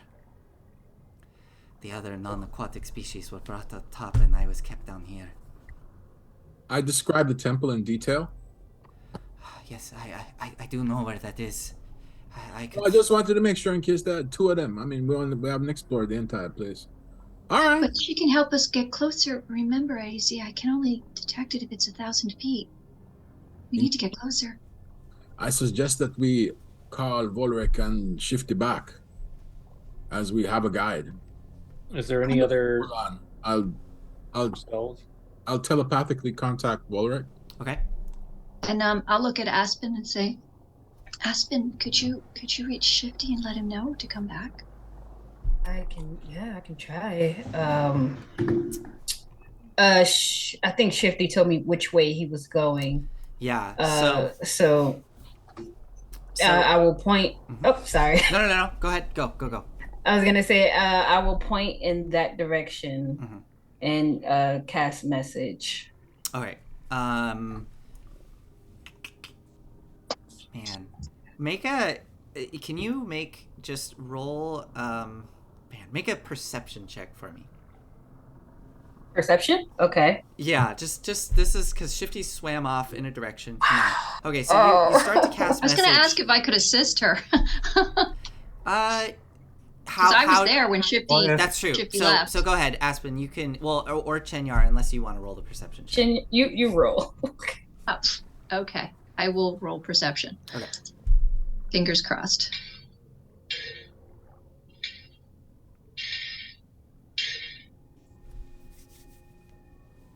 21. Yeah, so Chenyar, you see Aspen pointing her finger out, casting the spell, and there seems to be no response. And you have a good sense that she's off by a few degrees. I will go over and I will gently correct her hand. As she's holding out her hand and she's pointing her finger, my hand will come over hers and slowly move it over. Excellent. And then give her a wink. And then give her a wink and a smile. So I will then message Shifty, and in his head he hears Aspen stutter like really badly. We have a guy come back. Chinyar is touching me. Help! So before Shifty, before you respond, we're gonna go on break here in just a second. But Shifty, you rolled a 28, so you had a very high stealth. You are off in the temple. You swam down to this intersection. I just want to make a couple of quick decisions here before we go on break. So you get to this intersection, Shifty. This is all before any of this has happened. All I need to know is, are you gonna go north or south? I think I recognize this area from before. This is it's a similar layout, but you're definitely on a different level. I'm gonna go south. You're gonna go south. Okay, so as you are swimming south, I'm just gonna be moving your token here. Oops, sorry about that. as you were swimming south, going through these hallways, you do see another. There's a slight incline in this part of the fortress, and as you come around the corner, you can see another entryway that extends to the west, and you appear to be. It opens up into what almost looks like a large arena of some sort, and you can see like stairs descending down to various levels of this arena. For the sake of the since we're about to go on break, is it okay if you swim into that area? Would you be willing to do that? Okay. I think I recognize the area anyways from earlier. Yeah. We're not here. So as you swim into this room, it appears to be empty, and it is a massive space, a huge space, almost like a gladiatorial stadium. And you can see there are these stone like steps that go down into this massive pit in the middle. And in the middle of the pit, there on the stone floor, you can see the carved swirling symbol of Tharizdun surrounded by the maw of a giant shark mouth. And glinting all throughout the carvings, you can see intricate runes that are faintly pulsing with that blue-green light. And the runes seem to extend outwards and go up the pillars of this arena. But there are no creatures within here. And as you were staring out over this space, that is when you get the message from Aspen. And just before we go on break, what do you say back to Aspen, Shifty? Is everything all right? Are you being tortured? Well, not exactly. I'll be right there. Okay. And with that, as Shifty swims out of the room, we are going to go on break. So, thank you everyone for joining us. And we're just going to go on a quick break, about a 5 to 10 minute break. But before we do, I do want to make a quick plug. It's actually showed up in our chat a couple times. Sarah's Table is over on Gen Con TV. She is currently doing a fundraiser right now that we would love to direct you all towards. It's for a really great cause. She's holding a fundraiser for the Trevor Project, which offers a 24-hour toll-free confidential suicide prevention service for LGBTQ youth. So it's a really wonderful thing that they're offering. So please go and check that out. They've already reached their goal, which is awesome, but it would be great if we can, go further. So hopefully you can head over there and donate what you can. Even if it's $1, it can go a long ways. So thank you if you manage to make it over there. And if you can't, no problem. We understand. I think that's it for this quick little plug here. Before we fully go on break, though, I want to give James the floor briefly. James, do you want to tell us about Table Talks again? Yeah, and so other... Sure, yeah, no, so Tabletop Misfits is a stream over on Twitch. We run Wednesdays and Sundays at 9 p.m. Eastern Standard Time. Wednesdays, we do a talk show where we bring a special guest in every week. We create a character with them. We run them through a small scenario that has no dice involved. And then we talk about what their amazing accomplishments and things they're doing in the TTRPG community. And currently, our Sunday game is running in Free League Publishing's The One Ring RPG. And we've taken the opportunity to not just run Dungeons and Dragons, but we run an assortment of RPGs. And our most exciting project coming up soon, starting in May, will be a bunch of us entering into the Avatar Legends RPG. So that'll be the next project coming up. That's awesome. So hopefully we see everybody over there and give Magpie Games some support with that amazing project that they released a couple months ago. Awesome. Yeah, thanks, James. And the show is great. I had the opportunity to be on the show with my other two cast members over at Story Reckless, and it was a blast. It was really fun. So thank you for hosting us, James. It was wonderful. With that, let's go on to our break officially. So we will be back in 5 to 10 minutes and look forward to continuing the adventure then. See you soon.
Hi, welcome back, everybody. Let's just jump right in, because I don't think we have any more announcements, unless, Eric, am I missing anything else? I think we... I'd like to announce the future demise of a corrupted two-headed giant shark. Okay, there we go. Perfect. Well, with that, let's jump right back in, as our heroes are here in this Sahuagin prison. They've just released some captors. A Lokata that's was just recently being tortured, and they've released them, and they're now munching on a ration in a corner, as well as a Triton woman who has been released from her cell and has gotten her pet Molos back. Duthine there standing next to Aize. Aize, you are right there next to this massive creature that's currently munching on a dead Sahuagin body. Once again, the blood... Yes. Wow. That was really good. You just did that like right now? That was so good, Chris. Or Aize, Wow. I should say. Wait, was that... So in universe, was that Aize that did that, or was that Archive doing that? In universe, that was Archive. Archive, okay. I'm not touching Moloch, but I am sort of perusing him and getting as much detail as I can. And then Archive drew this, and I said, why did you make him look like a cartoon? Duthine smiles, looking down at it. That's probably the best I've ever seen him depicted.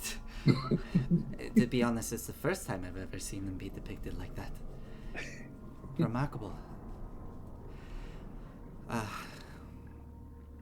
That's enough, Molos. We should...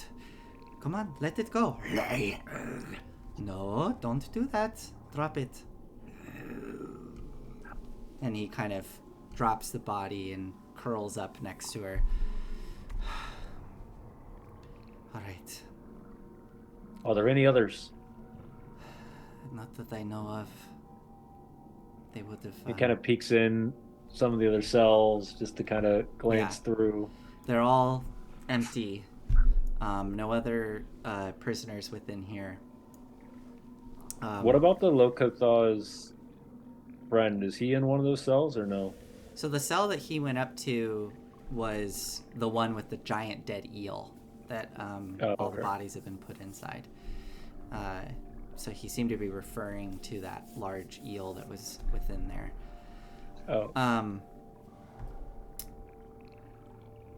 Duthine looks over you all.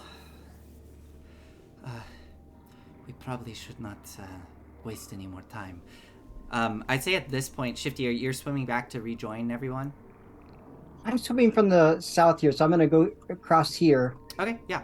Easy enough. So you swim across and go down. You do actually have to, it's not really shown very well here on the map, but you have to, swim down here, down these stairs, under the seating, and then go through the hallway up towards Volric as you come swimming to meet up with Volric. And each of those pillars had, runes that were glowing? Yeah, there were runes kind of spiraling up the pillars, as well as on the floor.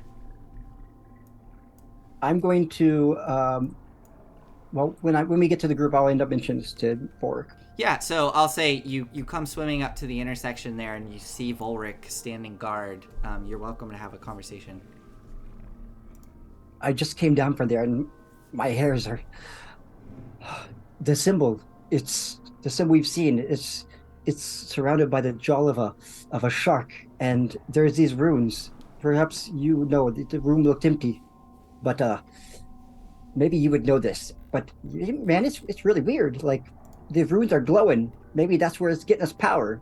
Maybe you know more about runes. Maybe if we destroyed them or something like that, that would be its power source or something. Oh, you're muted, Volric.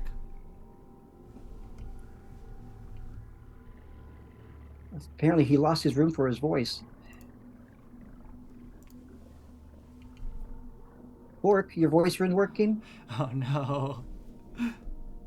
Technical difficulties. How about now? There you go. Perfect. Okay, I know what happened. Sounds like a bit of a long shot, but I'm willing to check it out. I say, tell the others, they see a scar on the face of the Sahuagin. It's me. And then I will use my first level disguise self spell, and I will turn myself into one of the Sahuagin that we just fought, but I'll Perfect. add this scar. Perfect. Okay. And I'll I make my say- way into the room. What about? I'd say, are they okay up there? It sounded like Aspa was being tortured or something. Didn't hear anything of the sort. And I hear you like, are you speaking in Messenger. I still have the message cantrip. common? Or are you speaking in the garbled? I have message cantrip. Huh. I say, huh, and I'm just gonna go north and look over at Aspen just standing there, Yeah. looking all blushy. Okay, so you come swimming into the room, Shifty. As you come into the room, Shifty, the first thing you notice, you do see Aspen kind of looking a little awkward standing there, but then you suddenly see that massive creature, this sea lion, kind of curled up next to this Triton woman who you've never seen this creature before. This like deep blue skin, translucent fins, kind of cascading off the back of the head, fins on the arms and the legs, and yeah, this is what you see as you come into the room. Junior will go. Allies. As she sees Shifty. Mm-hmm. What, Aspen? What is this? Allies. I couldn't find anybody. The coast was clear on the right, on the east or the west. Well, this is what was her name again? Duthine. Duthine, and this is Milo Molos. Molos. Duthine says she can take us to the temple. I kind of just look back and forth between him and Shinyar, and I'm just like, but I can't. You notice, like, she can't look Shinyar in the face, so she's just like looking down at Shifty. How was the route there? Well, was it there's clear? runes. Glowing runes out there, down there. I think it might be powering this thing. Maybe. Rourke is checking it out. He has a scar on his face. He's one of those Sahuagin. He changed himself. Like, but I think maybe if we destroyed this room, it's like some kind of arena, and it Wait, maybe it's glowing runes. Like it's and in the middle is the symbol. The symbol that You see Duthine kind of tense as you mention this room as you're describing it. And she kind of looks down at the ground and leans over, picks up one of the spears, and starts to kind of twirl it. Starts to pet Molos. I look at her. Out with it. Come on, tell us what is so What do you special know? about this room? is it the power source? I don't know if it's a power source, but I know that room well. I think it's the only reason I'm alive. What did you You do? said Why, do you have some kind of tattoo or something like this? No. They've been using me for entertainment in gladiatorial matches. They pair me up with prisoners they capture and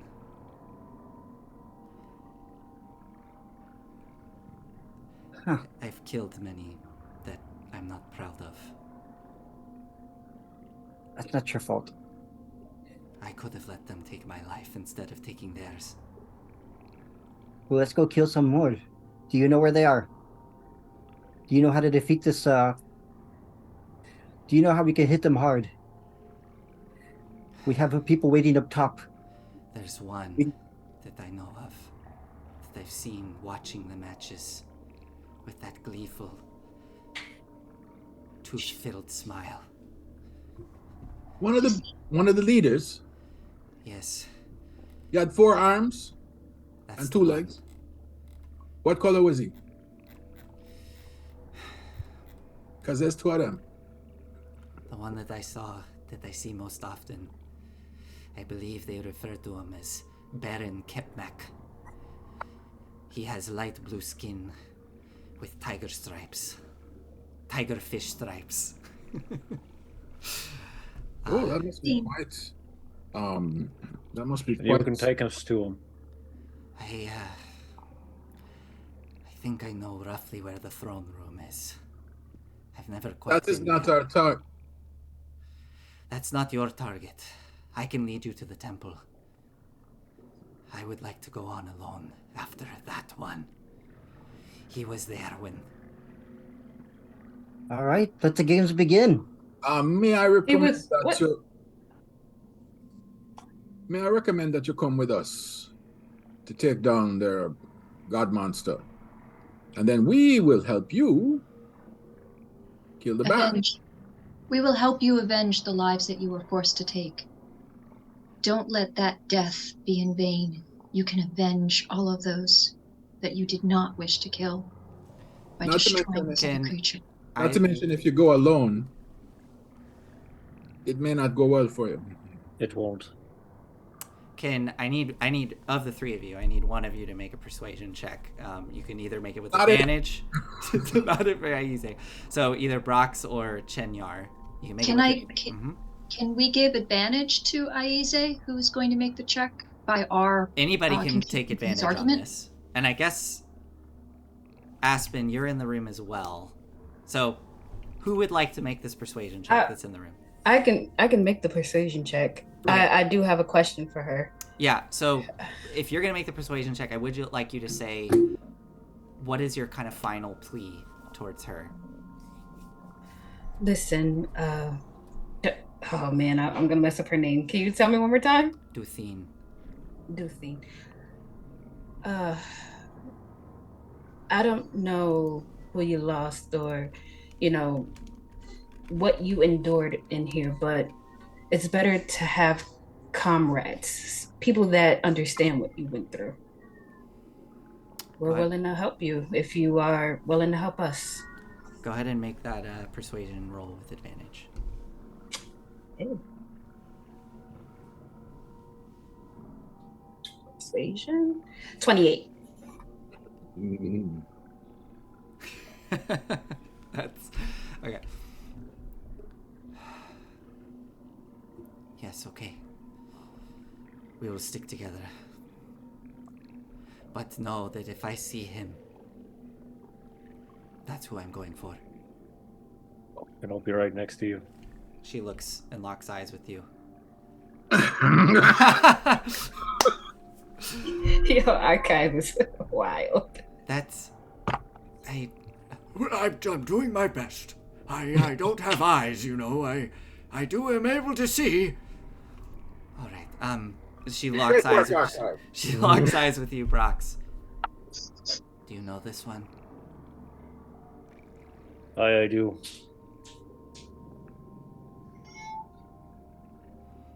All right. Together then. He took everything from me. Almost everything. It'll take more if you let him. She tenses up and then looks out towards the hall where Volric is currently swimming off. Volric, so you're gonna go into that room? Yeah, I swim there, and the guys of the Sahuagin, one of the Okay. ones we killed with the added scar. Okay. And I'd like to check out their space. Okay. So Volric, you go swimming in the form of the Sahuagin, so we all see this hulking shark-like humanoid with the big powerful tail and the rows of teeth, big black eyes, but there's this large scar running down one side of the face as you swim into the room. And as you enter into this massive arena space, there's some familiarity to this space. It does remind you of some of the gladiatorial pits you've been in, but it is somewhat alien, being deep underwater. You can hear that kind of ever-present clicking sound of all the strange sea life around you and feel the pressure of the immense weight pushing down on you from so much water. And you see all these glowing runes carved into the sides of the pillars running up. And it's strange being down here on the floor with no spectators looking at you. You are just in an empty arena. So I would like to offer something to the dungeon master to decide if he wishes to do anything with it. Of course. While I was imprisoned and forced to fight in the arena for what was a decade, Yeah. I was broken down, tortured until I basically became a bit of a killing machine, which allowed me to continue to fight for so long. Mm-hmm. I finally came out of it with the help of another prisoner. If I don't make some kind of perhaps saving throw, I may either feel very afraid with whatever effects would be related to the PTSD, or I may become almost machine-like or maniacal and focused as kind of a killer. Sure. This is completely up to you. What makes sense to you? Yeah, go ahead and make a wisdom save for me. We'll let the dice decide.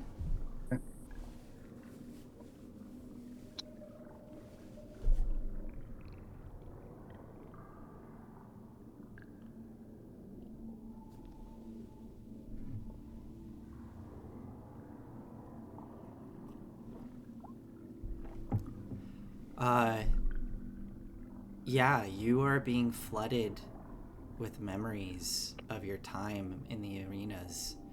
I'm gonna leave this up to you. How do you think Volric responds to this trauma bubbling up and overwhelming your senses? I would say 50-50 then if he's going to have a reaction, which would be, again, scared and PTSD and distracted, Okay. or more maniacal. So I'll say Roll. 1 to 3. Just roll. Yeah, go ahead. Roll. You're gonna roll a d6. Go for it. Yeah. 1 to 3, I become a bit of a coward, and higher I become more aggressive. Perfect. Okay. So you start to feel your heartbeat increase, and you start to hear it pulsing in your ears, and it's so much louder because you are underwater. You feel everything moving in your body in that rhythmic boom, boom, boom, boom, boom, boom, and start to feel this sort of panic filling your chest. What do you do, Volric? I have my sword out looking for something that may be coming at me, and I don't see anything. Correct? Make a perception check.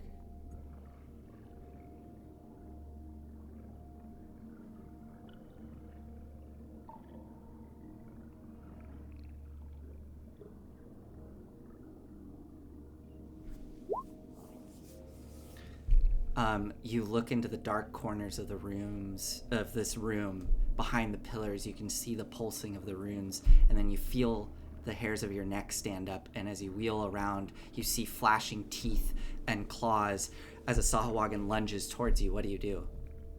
I scream in a bit of a reactionary way, less aggressive and just almost afraid, and I'm going to swing at it. As you cry out and swing through the water, it cuts right through this image in front of you, and then it instantly vanishes. I'll try and shake it off. Okay.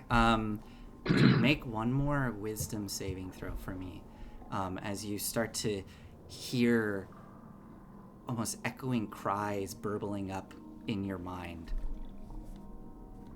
and the sound of swords clanging. Not now. Not now. 4. As the cries increase in your head, and the screams and the shouts, and you get flashes of your sword plunging into the stomach of a young person as they look up at you in fear, and then another flash of a head twirling off, blood spraying across sand, you start to hear this strange sound burbling up in your mind. Yes.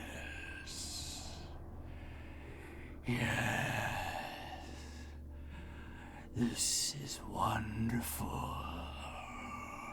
And these whispers start to echo in your mind, and you see those runes starting to pulse with more intense light filling the room, kind of matching your rhythmic heartbeat. What do you do, Volric? I tried my best to tear myself away and swim back to the group. Okay. You swim out of this arena, and those whispers diminish, and the sound of combat diminishes. However, I'm gonna say that you now have disadvantage on all attack rolls while until you take a long rest. Wow, cool. All right. So with that, as you come swimming into the room, just as they're finishing up their conversation, and Duthine is kind of grabbing her spear, getting ready. Volric, you come swimming into the room. What do you do as you enter the room? Well, I'm still a Sahuagin. So as you come swimming in, Duthine immediately tenses up and pulls her spear up, getting ready to fight. The sea lion pulls around behind her, getting into an aggressive stance. What do you all do as you see the Sahuagin come swimming down the hall, raising their hand up? I do know that we're to look out for a Sahuagin with a scar on his face, though. I see it. Scar, yeah. Okay. Whoa. It's Scar. It's Vork. Duthine slowly lowers friend. her spear, seeing you all kind of react in that way. He's in disguise. Don't worry, he does this. Well, Rick, that's you, isn't it? This would be a remarkably embarrassing situation if you're not. It is. It is. Are you okay, Volric? Yeah, you look quite panicked. Did you see something? We have a mission to finish. Let's Insight go. check. Go ahead and make an insight check. Volric, you can make a deception roll if you want. Right. Okay, I won't do the advantage because he's not actively trying to. Okay. Kind of lie. I'm sure you're gonna beat me. Oh, he only got a 10. I'm rolling so bad. Oh, no. Yeah. Yeah. I mean, he's a Now I'm Sahuagin. rolling high. Yeah. Would I be able to do an insight check as well, DM? I'm not sure if it's... Sure. I'll allow you to make an insight check. Go ahead. Okay. Let's see if I get a better dice roll. Fingers crossed. Ha! We think he's perfectly fine. Yep. Yeah, this is just Varric. All right.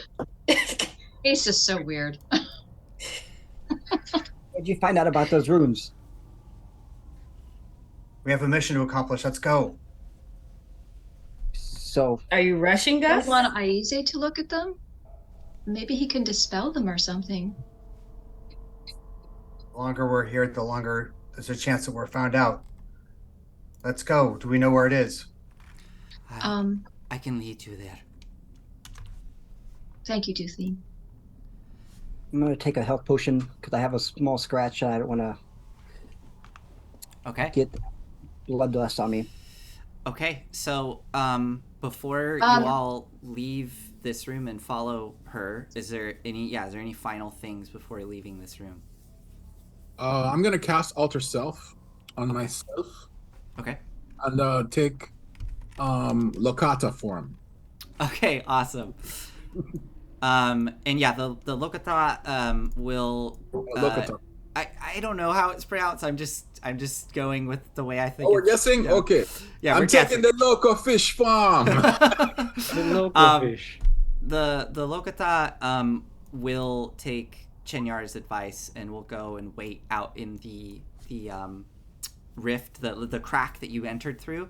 And with the explanation of like what's happening, like what the plan is going to be, before you all leave, they look at you and say, Yeah, it's okay.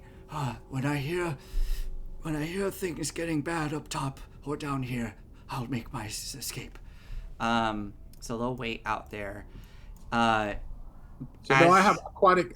Oh, sorry. You have aquatic. Okay, awesome. So you're gonna do the aquatic one. Perfect. So you now have a swim speed. Excellent. Yeah, actually, how long has it been since I casted 20 minutes. Alter Self on myself? 20 minutes? Yeah. Okay. Yeah, I'm trying to keep track of time on some of these things here. And with that in mind, actually, so it probably took you like an hour to get over here. I'm not worried about the breathing thing, but I did want to resolve, as you all gather up and start to follow Duthine, I did want to resolve how the land-dwelling folk, the Saltmarsh faction, how successful they're going to be at getting into position without being noticed. If I understand correctly, they are going to get the assistance of all the smugglers to get into position so that they can do their upper assault at the drop of a hat. But in order to do so, they need to position themselves on small boats and dinghies that have muted oars and such to get into position. What I was thinking of doing this, because it's obviously a huge force, I'm not going to roll like a butt ton of stealth checks. I was considering just rolling a d20 and giving a +5 bonus to their stealth, and I don't think they would have advantage. I think it's just a. You want me to bonus. roll for the water things? You can, yeah. It would just be a +5 bonus. This isn't your stealth. This is just I'm just applying a. In fact, I was gonna use dexterity, right? Well, hold on. Or intelligence. Let me actually look at something. I was just gonna use the stat block here. Yeah, +5. They have a +4. It's fine. +5.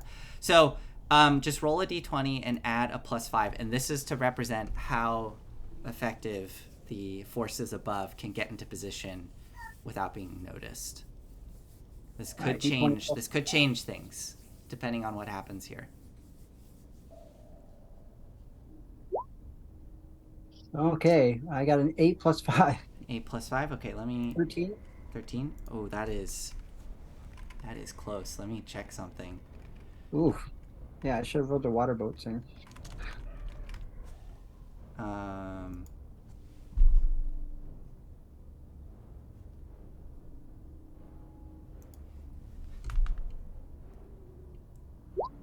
This is what it would have been if I had that.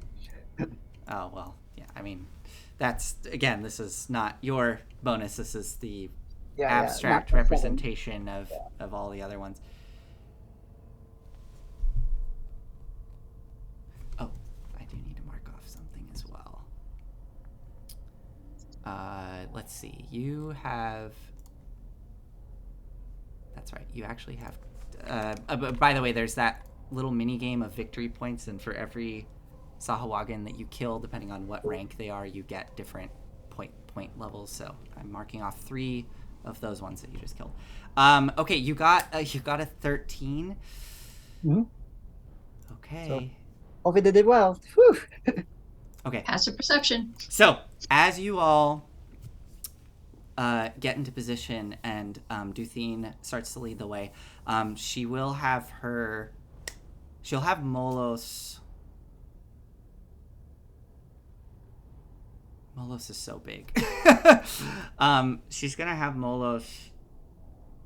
She's gonna ride on Molos like a mount. So she gets on top of Molos, grips the thick fur at the back of the neck, and starts to lead the way as she goes swimming down these halls. So for the sake of this, if you all don't mind, I'm gonna put her here in the hallway. If you can just put yourself in the marching order you want to be in as we do this next portion of the dungeon, and then we'll marching order. See what happens. Hold on a second. I said, excuse me, Duthine. Yes. Is there room for me on there? Make a persuasion roll. Please. Oh, Please. Can I help him? Can I help him? What do you say to help? Oh, Delphine, our buddy here, he oh shit. He travels. He has trouble walking sometimes. And it would do us some. He has trouble swimming sometimes, and it would really help us if you could help him out. Okay. And this way he can better attack. Go ahead, Aize. Go ahead and roll a persuasion roll with advantage. He do this to me? Because that's the game. It doesn't have to be the game. Just let me do it. Hey, but you get advantage. Well, I got an 18 and a 19. Okay, she looks. All right, yes, come on board. Woohoo! So you get up behind her on top of Molos, the sea lion. I don't know, you can either grab the thick mane, or you'll kind of probably have to, like... you know what? Honestly, she does she takes your arms and goes, just hold on, and she kind of pulls you around so that you're grabbing around her waist. Oh my goodness. It's Oh, fine. okay. I don't. Otherwise, you're going to fall off and you're going to compromise everything. Just be quiet. No problem. There's a reason I have to be in front. Okay. So the rest of you, if you can just line up the way you want to be, it looks like so Volric and Chenyar, you want to be in front of her. Okay. So before we take off, Yeah. Volric's going to message Chenyar. Okay. Don't tell anyone. I'm not well. Okay. I can respond back, right? Yeah. Yep. Did you have something further? Well, we're going to interrupt you. When we have our battle with the shark, ask Elise for her blessing. That may help. And no, it's not another curse. I will. I suspected there was something wrong. Don't worry the others. This will be temporary. It's just I'm not in the right state of mind.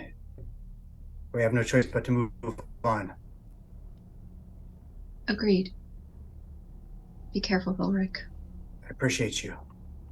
I'll do my best to keep you alive. Okay. When he says this, DM, as they're moving forward, she will close her eyes and she will say a prayer to her god for assistance for what ails Volric, since he is so critical. Okay. A fighter for our team. Okay. Is this a spell or anything like that, or? No, this is more for flavor because Yeah. after being told this, she would absolutely reach out to her god for assistance, and what to do and ask for aid for Volric's sake. Okay. Why don't you make a religion check for me? Okay. Just see, maybe something will happen. We'll see.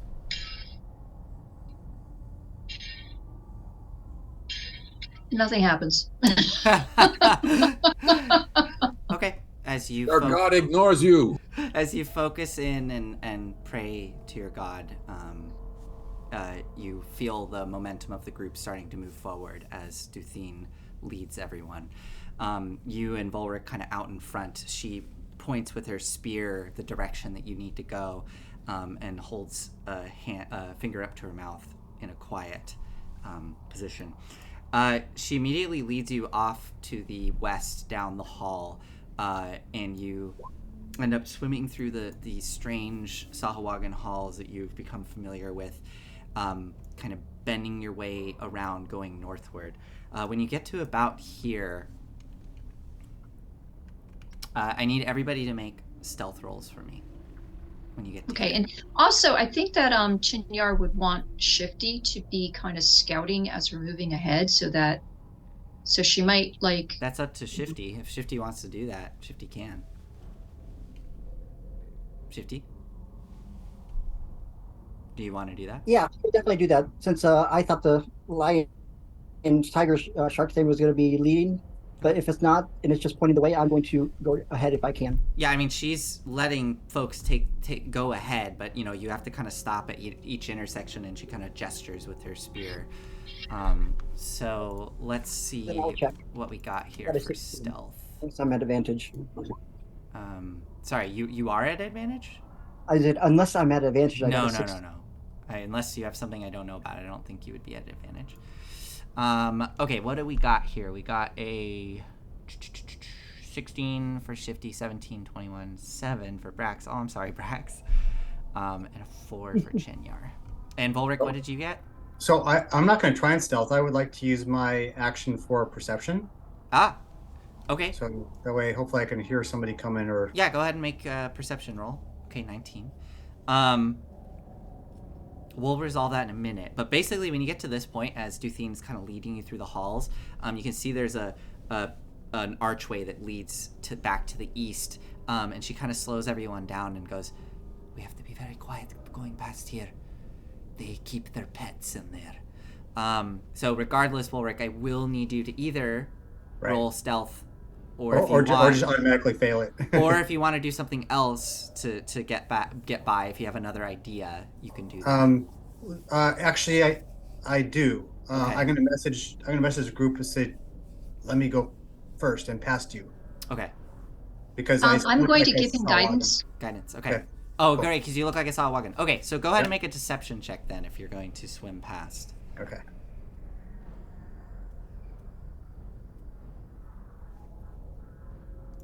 I say hello, fellow kids. All right. I have advantage, so let me roll again. So it's either 15 or. So it's 15. 15. Okay. Okay. You all manage to stay relatively quiet here in these halls as she leads you past this archway. She swims up first and kind of peers inside, and then gestures as you all go darting past. Volric, I guess you would have swam ahead. So as you swim by, as she's kind of getting into position, you swim by and glancing down that archway, you can see there's a room in there that kind of opens up, a big wide room. There's seaweed clinging to the walls and the pillars, and within you see multiple sharks, just sharks. But they have this like thick, almost like chitinous or chitinous plating on their sides. Am I here? Am I here? No. Here, I'll place you. Okay, You are thank here. This like thick chitinous plating on their sides as they're just drifting through the room. One of them, you see the eye kind of swivel down and notice you, but then immediately it kind of looks back and it continues to swim. With you there in position and Duthine there at the side, you're able to get your whole crew past, timing it with the passing of these sharks, and you all manage to get into the next hallway without issue, which leads to a set of stairs that you all start to swim up with Duthine leading you. I now need to take you all up to the second level, and as you swim up into the second level, let me first place you all up there, and then I will move things around. Let's see. That's right. This is where you appear. Okay. Get you into position here. And boom. You are all now up here. As you get up into the second level, you hear, as you're swimming up the stairs,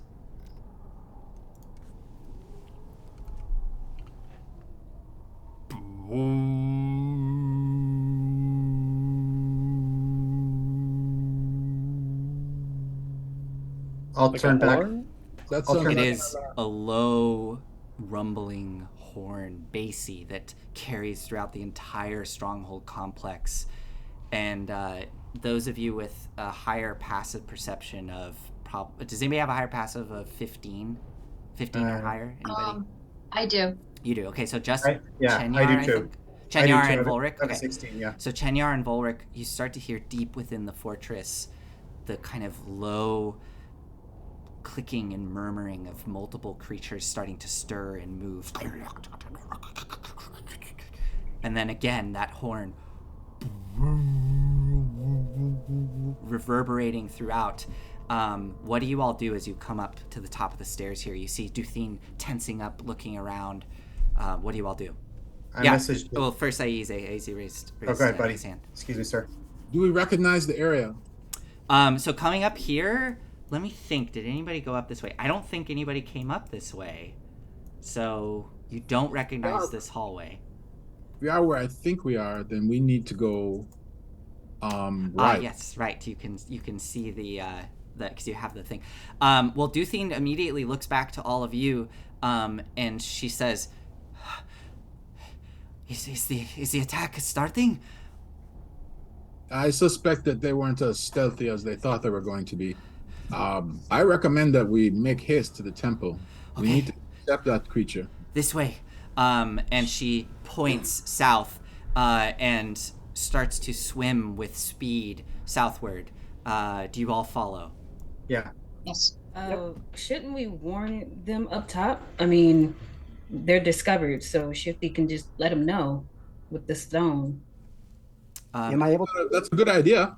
have enough I think range? it's important to let them know. So yeah, I mean it essentially casts the sending spell, so you can contact creatures on other planes of existence. So yes, you have enough range.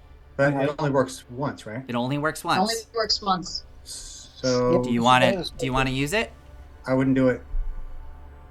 You say you wouldn't do it? No, because we need to let They're them coming know. into a trap. Well, we Thoric, need to know. They need to know when the shark is dead as well. we can tell them that we're moving towards the shark, but they've been found out, and we haven't killed the shark yet. Okay, so I just Shifty, you feel like have. we don't let them know. It could be an ambush on them. So Shifty, you have those two choices at your, or those two arguments at hand. It's your choice. What do you do? Are you going to contact them or not? Veli, Shifty is going. He says they need to know, and then he's going to contact Eleander. Okay. What do you say as you pull the stone out? Do I have a limit of what the words? 25 words. 25 words. You've been found out. They're coming to attack. Shark still unaccounted for. Searching. Searching. Okay. Prepare for battle. Okay. You immediately get an out of breath Eleander. Yes, we're aware. We're pushing forward. You better intercept that shark before it gets to the boats.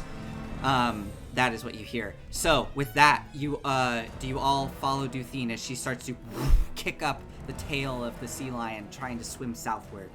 Yeah. I have to. Yes. Yeah. You say. Good choice. Okay. As you swim past, you go past a hallway that extends into other rooms. Duthine kind of banks around a corner. Let me see something. I'm actually going to roll to see if you bump into any marshaling forces. Okay. Let me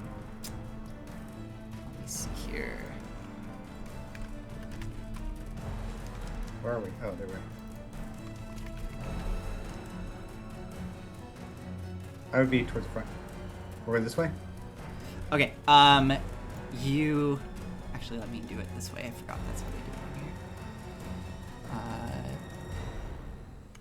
I got it. Oh boy. Okay. So coming around the corner, you see a familiar hallway. Ignore all of those, Shifty. I'm trying my best to arrange you all.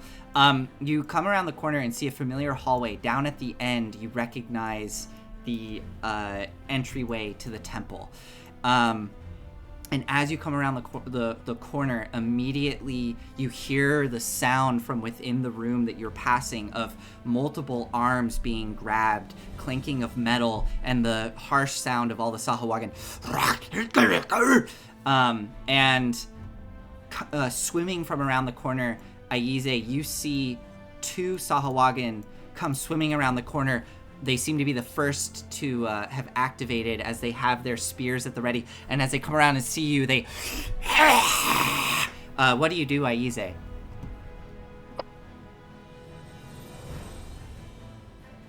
Oh, you're muted. Sorry, I'm just trying to center the image here. Oh, yeah, sorry. I've been kind of moving you all around. There you go. Okay, 1 sec. Apologies. That's okay. All right, we're referring to the ones over here, right? To the south, yes. There are two that you see. You can hear the clamoring of others in the room, but these seem to be the two initial forces that are exiting this barracks. Okay. I yell out behind me and saying like, "We have two in front." Okay. Are you gonna act? Are you gonna do anything to them, or are you just gonna let Duthine continue to swim past? I will. Nope, I have to save it. Yeah, I'm going to force bolt 1. Okay, go for it. Roll your attack. I will force bolt one of them. This is a firebolt. Yep. Well, that's about time. 1922. Nice. Okay, so a bolt of force shoots into the room and slams into one of them, not quite killing it. The Duthine spurs Molos and continues swimming down, kind of pushing towards Chenyar, Shifty, and Volric, who are in the front. Brax and Aspen, as you are following, you can see those two Sahuagin that are sort of gearing up, getting ready to dart out into the hall towards your companions. What do let's start with Brax. Brax, what do you do, Brax?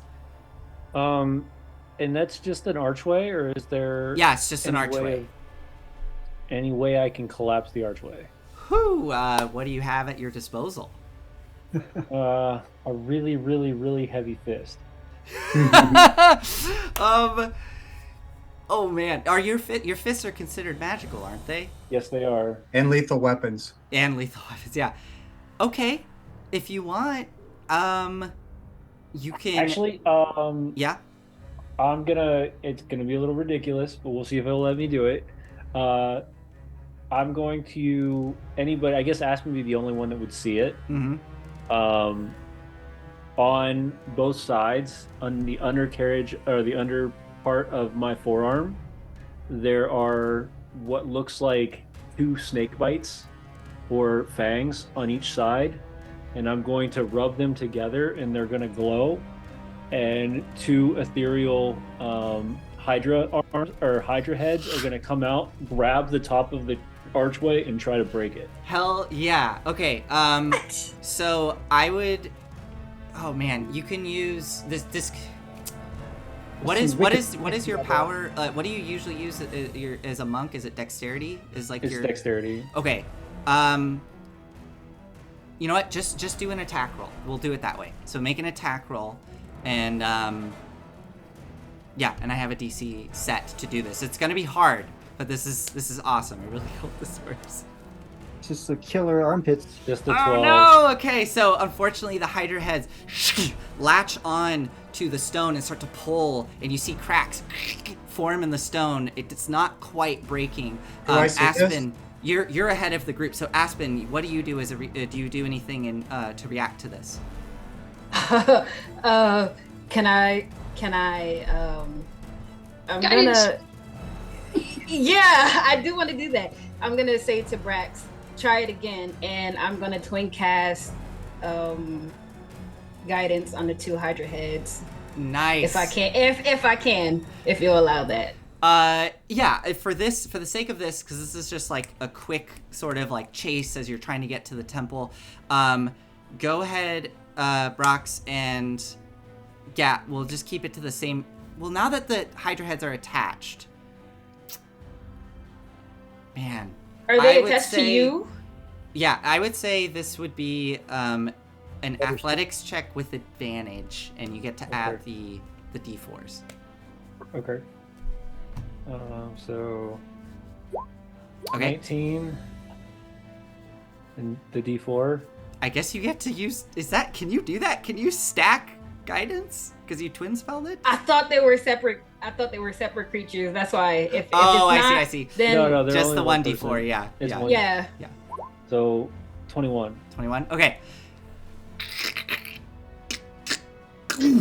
And all of the stone collapses in, raising bubbles up as it collapses in on the Sahuagin, blocking the entryway temporarily, but it still blocks it as they sealing that off for just a moment. With that sealed, you immediately hear the pounding of the Sahuagin against the stone, trying to break through. You see little pieces falling off from their impact. What do the 2 of you do? Are you gonna continue following the rest, or do something else? I'm gonna grab Aspen and I'm gonna swim. Okay, grabbing Aspen's hand, you jet off towards the rest. The rest of you start swimming towards the temple. You hear a loud crash behind you, and you see from around the corner, in a cloud of silt and bubbles, Aspen and Brock swimming down the hall towards you. Up ahead, Chenyar, Shifty, and Volric, you can see either the hallway that extends northward going towards the temple, or the 2 big main doors that lead into the temple. And Duthine is pointing her spear at those main doors. The temple's in there! But you know where you are at this point. what do you all do in this moment? The three of you. I Chenyar, think we know Volric, and Shifty. there's an entrance door, right? If we make a left, there's another entrance door. I Right. thought. So there's a hallway here that leads north, and then there's the main doors here, and then there's another hallway. The here. altar is on the north end. Just get me in the room. That's all. That's what you say to Duthine? Okay. You take the north. You're gonna take the hallway to the north, Shifty? Problem is, there's going to be shark rooms on the left-hand side when we go up north. Remember? Those rooms where they had the pet sharks. But we've never been through the big doors. Okay, so Shifty, you go swimming northward. So you start swimming around the corner. Chenyar, are you gonna go northward as well and follow Shifty on that corridor, or are you gonna go somewhere else? No, because I feel I need to be with Aize for healing. Okay. And making sure that I'm staying with the main party. Okay. So you're gonna stick with So- Aize, okay? Yeah. Um. I have to stay with the main party. Okay, and then Volric, which direction are you gonna go? Are you gonna go to the main doors or go up north with Shifty? I'm gonna go to the main doors. Main doors. Okay, so you dart ahead. Aize, you said go north to get to the north side. Do you mean to go up this hallway? No, I meant that the aisle I said was the altar is at the north side. Okay. Yeah. She was planning to go straight to the main doors, so that's where she goes. Okay, so They come back. So following Chenyar, as you kind of follow behind, letting them pass, and then follow in behind, Aize and Duthine go swimming towards Volric, towards those north doors. Brox and Aspen, you come swimming up to the intersection. You saw Shifty dart northward, and you see the rest of your party going to the main doors. Which way do you want to go, the two of you? And I say the rest. I look at Aspen and can you get a hold of him? Yeah. Everybody else is going the other direction. Yes. I will message Shifty. Where are you going? Why are you defecting off? What are you doing? Back of the altar room. Okay, Shifty, you are down the hall, swimming in that direction. Brox and Aspen, so you're gonna go join the rest of the group? Yep. Yes. Okay, so as you go swimming up next to the rest of the group, Volric, you come up to the main doors of the temple. And as you are standing there, You'd kill us all.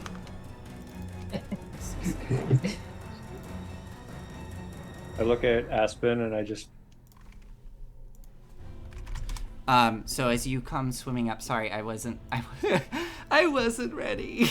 I didn't have my thing ready. Here it is. There it is. There you are. Okay. Yeah, this is what's gonna happen. Okay, so Volric, as you get to the doors, just as you come swimming up to the front of the doors, everybody else piling in behind you, the doors suddenly burst open in your face, and standing there before you is a Sahuagin priestess who looks up at you, and behind her you can see the massive hulking form of the two-headed shark pushing through the water towards the doors. And we need everybody to roll for initiative once more. Hey, DM, I think I would have been closer to Volric. Okay, I think go ahead. How you've moved, like, behind everybody. Yeah. Go ahead. You can be. I just assumed because you said you were gonna follow Aize and Duthine, that you would need to let them pass to see which way they would go. That was kind of my logic there. Oh, okay, yeah. No, they said they were going to the door, the temple door, the front, which we passed, so I knew where it was. But I was trying to keep up with Volric so I can make sure to heal and do what I need to do, because okay, he's a that's fighter. Fine. That's fine. And Aize, yeah, you're on the back of the. Sorry, I can put you back here so you're not at the front. Oh no, I forgot to select my token, and I got a 13 for initiative. Oh, okay. Let's resolve that in just a minute. Shifty, I moved your token all the way to the end of the hall to give you that little bonus so that you were dashing down to the end of the hallway. So we'll have you start. You know what? Yeah, is that okay? I'm gonna have you be right around the corner from the temple room. Okay, cool. Makes sense. And then Brox and Aspen, you can also be right up next to everybody else so that you are kind of in the fray, if that's where you want to be. That's fine. Okay. That's fine. Okay, let's give me a second here. I'm gonna roll initiative for my NPCs, and then we're going to really kick this thing off. Oh boy. It is 8:40, so I think we're only gonna be able to do like one round, and that's it. But we can at least get a sense of what the party is up, what they are gonna be facing next week. We only need a round. What did you get, Aiza? You got a 13? Okay, just what's your dex mod? Or what's your dex score? Aizy has a 17 dexterity. Hell yeah. Okay, so you get to go ahead of the shark. You're faster than me. So let's see here. Just making sure I got everything. I got Shifty, I got Brox, I got Aize, I got Chenyar, Volric, and Aspen. That is everybody. Okay. Well, with that, let me see here. All right. So as the door bursts open, the Sahuagin priest is there, hissing in your face, Volric. First up is Shifty, who's just swam up the hallway. Shifty, you hear once more that deep rumbling of the horn reverberating through the halls. What do you do on your turn, Shifty? Yes, I'm going to go around the corner. Oh, here we go. I'm going to go around the corner to see what I can see here. Okay, you come swimming around the corner, and as you come around, you see the temple you were familiar with, and there are 3 Sahuagin priests there with their staves looking at the main doors that are busted wide open, and you see all of your companions on the other side. And about 20 feet up, swimming with great speed towards them, you see the massive form of the 2-headed shark. How high is there a ceiling? Yeah, the ceiling is 30 feet high. And does it look like what does it look? What kind of structure? Is it stone? Is it stone vaulted hard ceiling? Stone. A stone vaulted ceiling. What does it look like? These things are the ones that are supporting the pillars. Oh, yeah. I mean, those are some big pillars, but yes. Does it look like these are the pillars that are supporting the area right in front of the doorway, right? That's what's on the map. Yeah, definitely. All right, I'm going to use Shatter. Nice. Okay, what's the what you call it? Square. It's a 10-foot radius. Okay. 10-foot radius. Okay, give me a sec. 10-foot radius, or is it a square, or is it a? Yeah, let me go ahead and put this spell description here so you can see it. So it's one action, 60-foot range. I'd like to put it in the, maybe I can roll an intelligence to have an idea of where the structural part, so it can, what my goal is to bring the ceiling down on top of the shark. Sphere, nice. Okay, 10-foot radius sphere. Okay, cool. Well, here, I'm gonna say this is kind of up to you. You put it where you think is best. And I'm guessing right here. I just gave you control of the little token, so you can see the radius. Or can you see the radius? You can't see the radius. There you go. I can see it. So you can see the radius. Okay, so if you cast it there, it will hit all those creatures, and it'll hit one pillar. Okay? My goal is just hitting the ceiling area.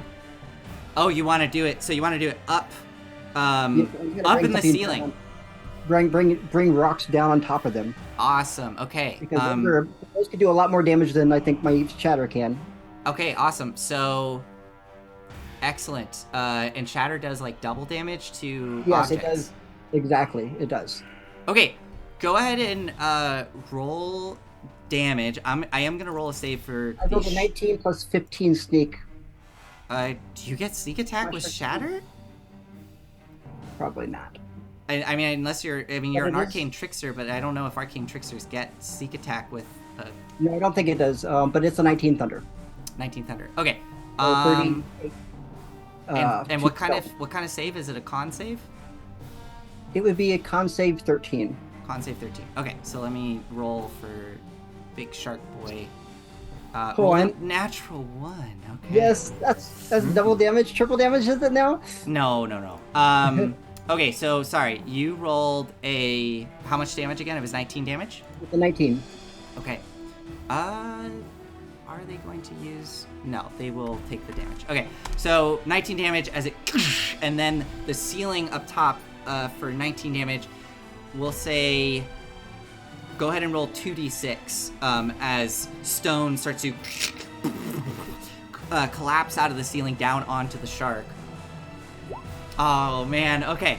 Well, there's still stone up there. It didn't take down the whole ceiling. There's just a few big stones that kind of came off, and wait, hold on, because it does double damage to objects. So that would have been 20, 38. 38.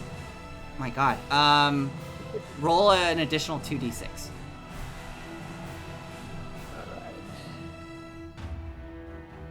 Okay, so a total of 11 more points of damage from that as it collapses down on the shark. It did not like that. Okay. That is Shifty's go, or Shifty, that was your action. What else? Do you want to do anything with your bonus and rest of your Oh, I movement? definitely do, yes. I want to hide behind the altar. Go ahead and roll a stealth check. I don't want them to know I came. Did that? All right. And Do that you, probably do you that have definitely 30? would've been a Do you shot. have 35 feet of movement?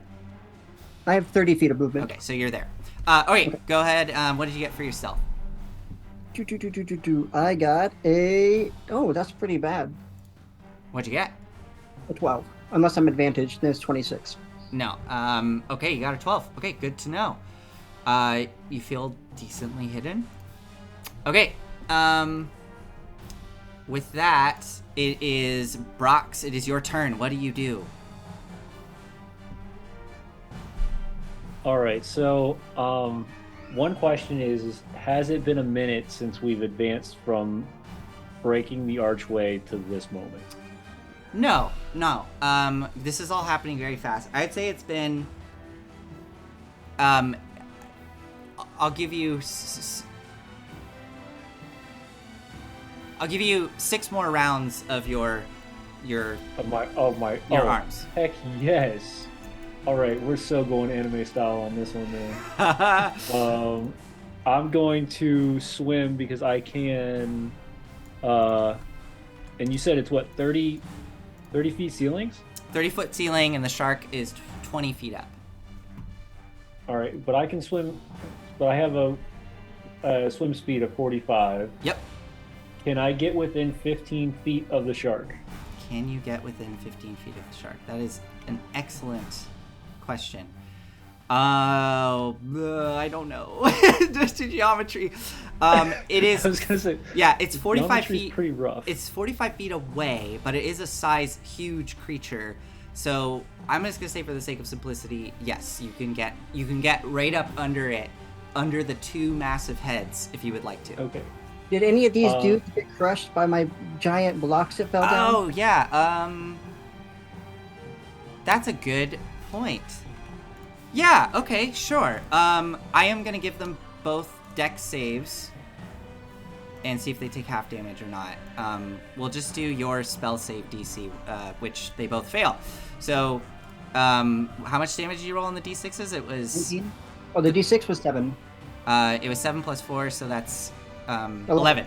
Okay, so they both take 11 points of damage. Okay, so Brox, yeah, do you want to swim right up under the head of this, 2 heads of this shark? Yeah, I'm gonna go straight for the shark. Excellent. And I'm going to release a flurry of this spectral inky tentacles that come out of the hand, just striking the shark left and right. Awesome. So it's going to be 4 attacks. You will get one attack of opportunity as you swim past that priest.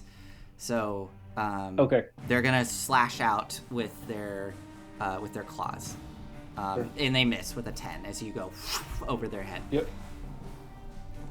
All right. So we'll do 4 attacks.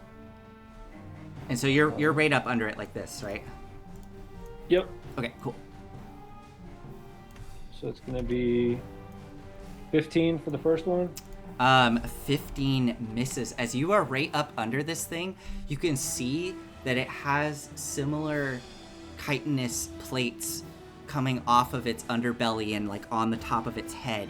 And being this close to it, these two massive heads that split off in an unnatural way, the eyes look down towards you. You see a couple more eyes peel open on the sides of the head as its two mouths kind of... okay. So that misses as your fist against the chitin. Yep. 17. And your hand once more slams into it and buckles with the force. It does not break through. Oh. Oh. No. And final. The 20 hits. The 20 hits. Hey. So yeah, and that's 11 plus 2, so 13 points. Nice. So as you all see Brox go jetting past you up into this thing, uppercutting it, and then unleashing multiple blows, only one of them seems to produce some mind cracks. you, I'm 15 feet away from this creature too, so just a heads up on that. Oh, you're 15 feet, because that's right, you're using the... Yes. Awesome. Okay, for that, in that case then, yeah, we'll put you like here-ish. Okay. Something like that. 15 feet away. That's awesome. So if it's, we'll say that you're like 10 feet up, swimming 10 feet above. Perfect. Mm-hmm. Okay.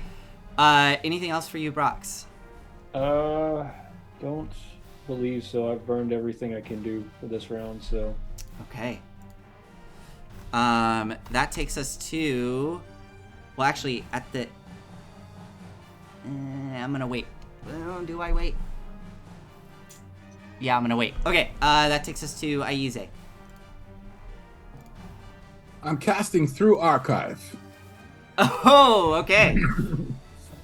That way, no one in that room has direct line of sight on Aize Marley. For starters. Secondly, I'd send up a prayer to Nabanyam, the Tamish god of heroes. And then I say... Wait. Oh no. Oh, good grief. Oh, here we go. For the first time, say Huma Yamaji, let the water part. Now, I already put down a rectangle. Oh, wow. I know what you're doing, yeah.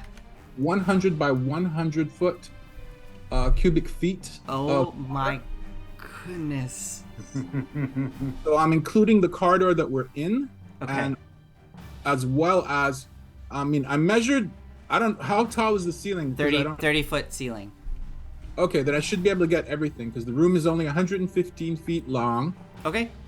by 75 feet across. Okay. So... I'll trust you. What are you doing? I Yeah, am so remo- what happens, Aize? I laugh, and, well, it's all coming from Archive, and Archive is sending out this spell. This is a maniacal laugh.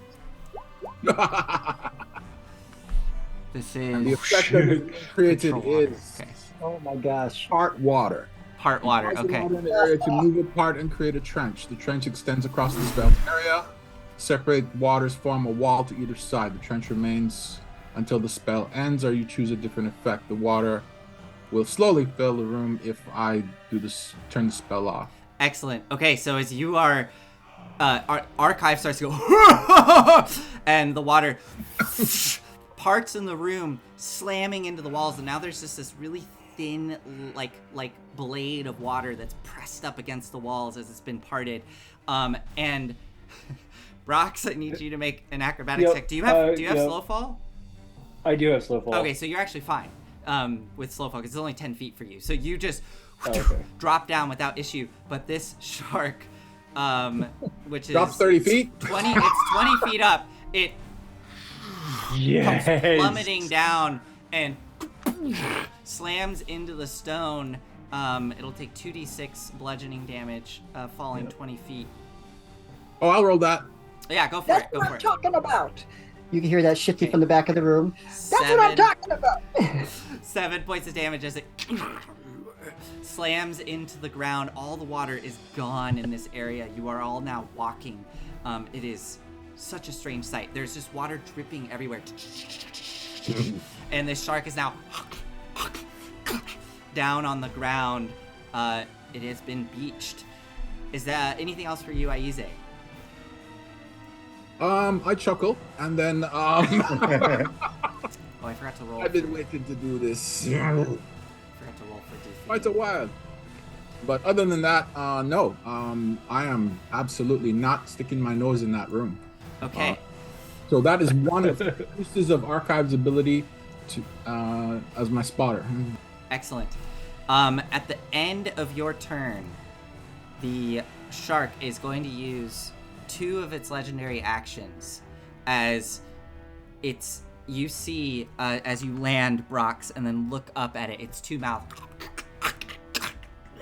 Its mouths open, and from within you see this like writhing, tangling mass of wet tendrils, and you see the flesh of the shark itself kind of bulge and bubble, and then suddenly bursting from its skin and from its mouth, tendrils of kind of inky black flesh just shoot out in a 60-foot radius, so it should hit Brox, Chenyar, and Volric. And those of you in the hallway are lucky. I have a quick question. Yeah. So, it's choosing what it attacks, right? So it's not attacking the priest. Yeah. Chooses what it attacks. Yep. Is there a chance, because my whole intention was to look like a Sahuagin, that it doesn't attack me? I'm still Sahuagin. Yeah, he is. Make another deception roll for me. Got it. I was also going to ask, because the priestess is in front of him, would he have additional cover? No, it's Okay. yeah. Just figured I'd ask. Yeah. Of course. That's fine. You can shoot it all at me. And Volric, you Here we go. for this you don't get the advantage on it for a reason that it is. I don't It's want to 13. tell you because it would reveal secrets. Yeah, no problem. It's 13. 13. Okay, a 13. Yeah. As the tendrils shoot out, those eyes kind of lock on you, and you see more as the tendrils go shooting out towards you, and you hear that burbling whisper build up once more in your mind, and you hear the "I will consume everything." And as the tendrils slap onto your flesh, I need everybody to make dexterity saving throws. Brox, Chenyar, and Volric. You see that the inky flesh of these tendrils, they peel open in places almost like eyeballs, and are covered in mouths of writhing teeth that try to dig into your body. Is it considered a ranged attack? Nope, it is a saving throw. That's it. So Volric, you got a 15, so you fail. Chenyar? Oh, shit. Shit, even at 15. Rolling now. Now you gotta get mouse off of you. Brox, you succeed. 19. And you succeed. So you two only That's take right. half damage. And this is a legendary action, so don't worry. Don't worry. Okay, 10 worry, points. there's more. 10 points of slashing damage as those mouths start to bite and dig into your flesh. Volric, I think you can still apply your heavy armor thing, so you can reduce that as it starts biting into you. And as the tendrils pull back, that was the end of Aize's turn. It is now, and this is where we're going to end tonight because we're at 9 o'clock. I'm sorry, everybody, for those of you that didn't get to go this round, but we are at 9 o'clock. So at 9 o'clock here, the last thing we're going to see happen is the Maw of Sekala is going to, flopping on the ground, seemingly helpless, it is going to use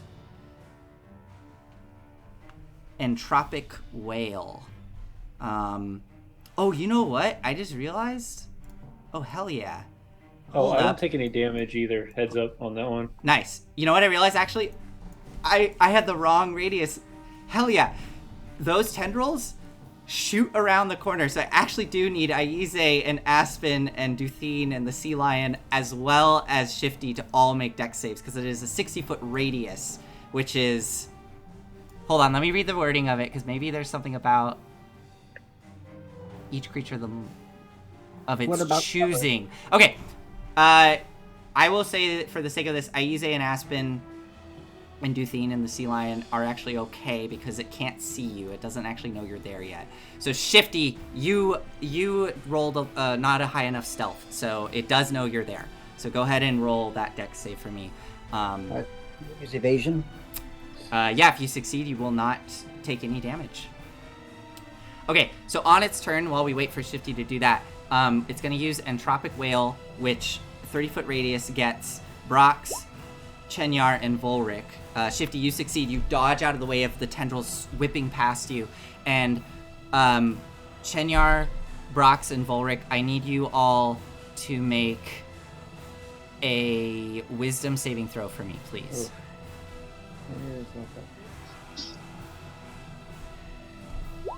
Nope. Volric, you just succeed. Oh, thank Nope. God. Oh, Brox, you fail. oh no. Ooh, Brox, you failed by a lot. Okay, this is good. And 20. you succeed, Chenyar. Okay, so luckily, Volric and Chenyar, you do start to hear, and Volric, you recognize those burbling whispers coming up in your mind as the shark's eyes swivel and look at you, and you hear this almost like a whistling kettle sound of a scream, just a wailing in your mind. Chenyar and Volric, you manage to stave it off, but Brox, it fills your mind, and suddenly all the sound of the room just vanishes. You are deafened, and all you can hear is that squealing in your head. You also, all of you in the room, see Brox stumble and kind of turn back to look at you all, and Brox's eyes have completely filled with black ichor dripping out, and you are blinded as well. You take... Brox, you take some damage as well, some psychic damage, which for some reason my thing is not rolling. You take 16 points of psychic damage as this reverberating wail screams in your head, and you stumble backwards. The shark, though, cannot move. Isn't that a reverberating shark? Oh my god. The shark cannot move as all the water's been removed, and we're going to end there tonight as Brox is stumbling back, ichor pouring from his eyes, deafened, and we will see what happens next week. All right, thank you. Correct? What was that? The shark is suffocating too, correct? I mean, it would be like rounds and rounds and rounds and rounds of combat for it to suffocate. So, I do have a question. So, what we can observe, does this creature look like it will either have advantage or disadvantage attacking physically, or advantage for us to attack it physically? Is it prone? Yeah, basically. Yeah, either one of those two. Is it gasping for breath? let's find out next week. Okay. All right. Thank you, everybody, for joining us this evening. We look forward to seeing you next week as we see the exciting conclusion to whatever may happen next with this combat. Okay. Good night. Good night.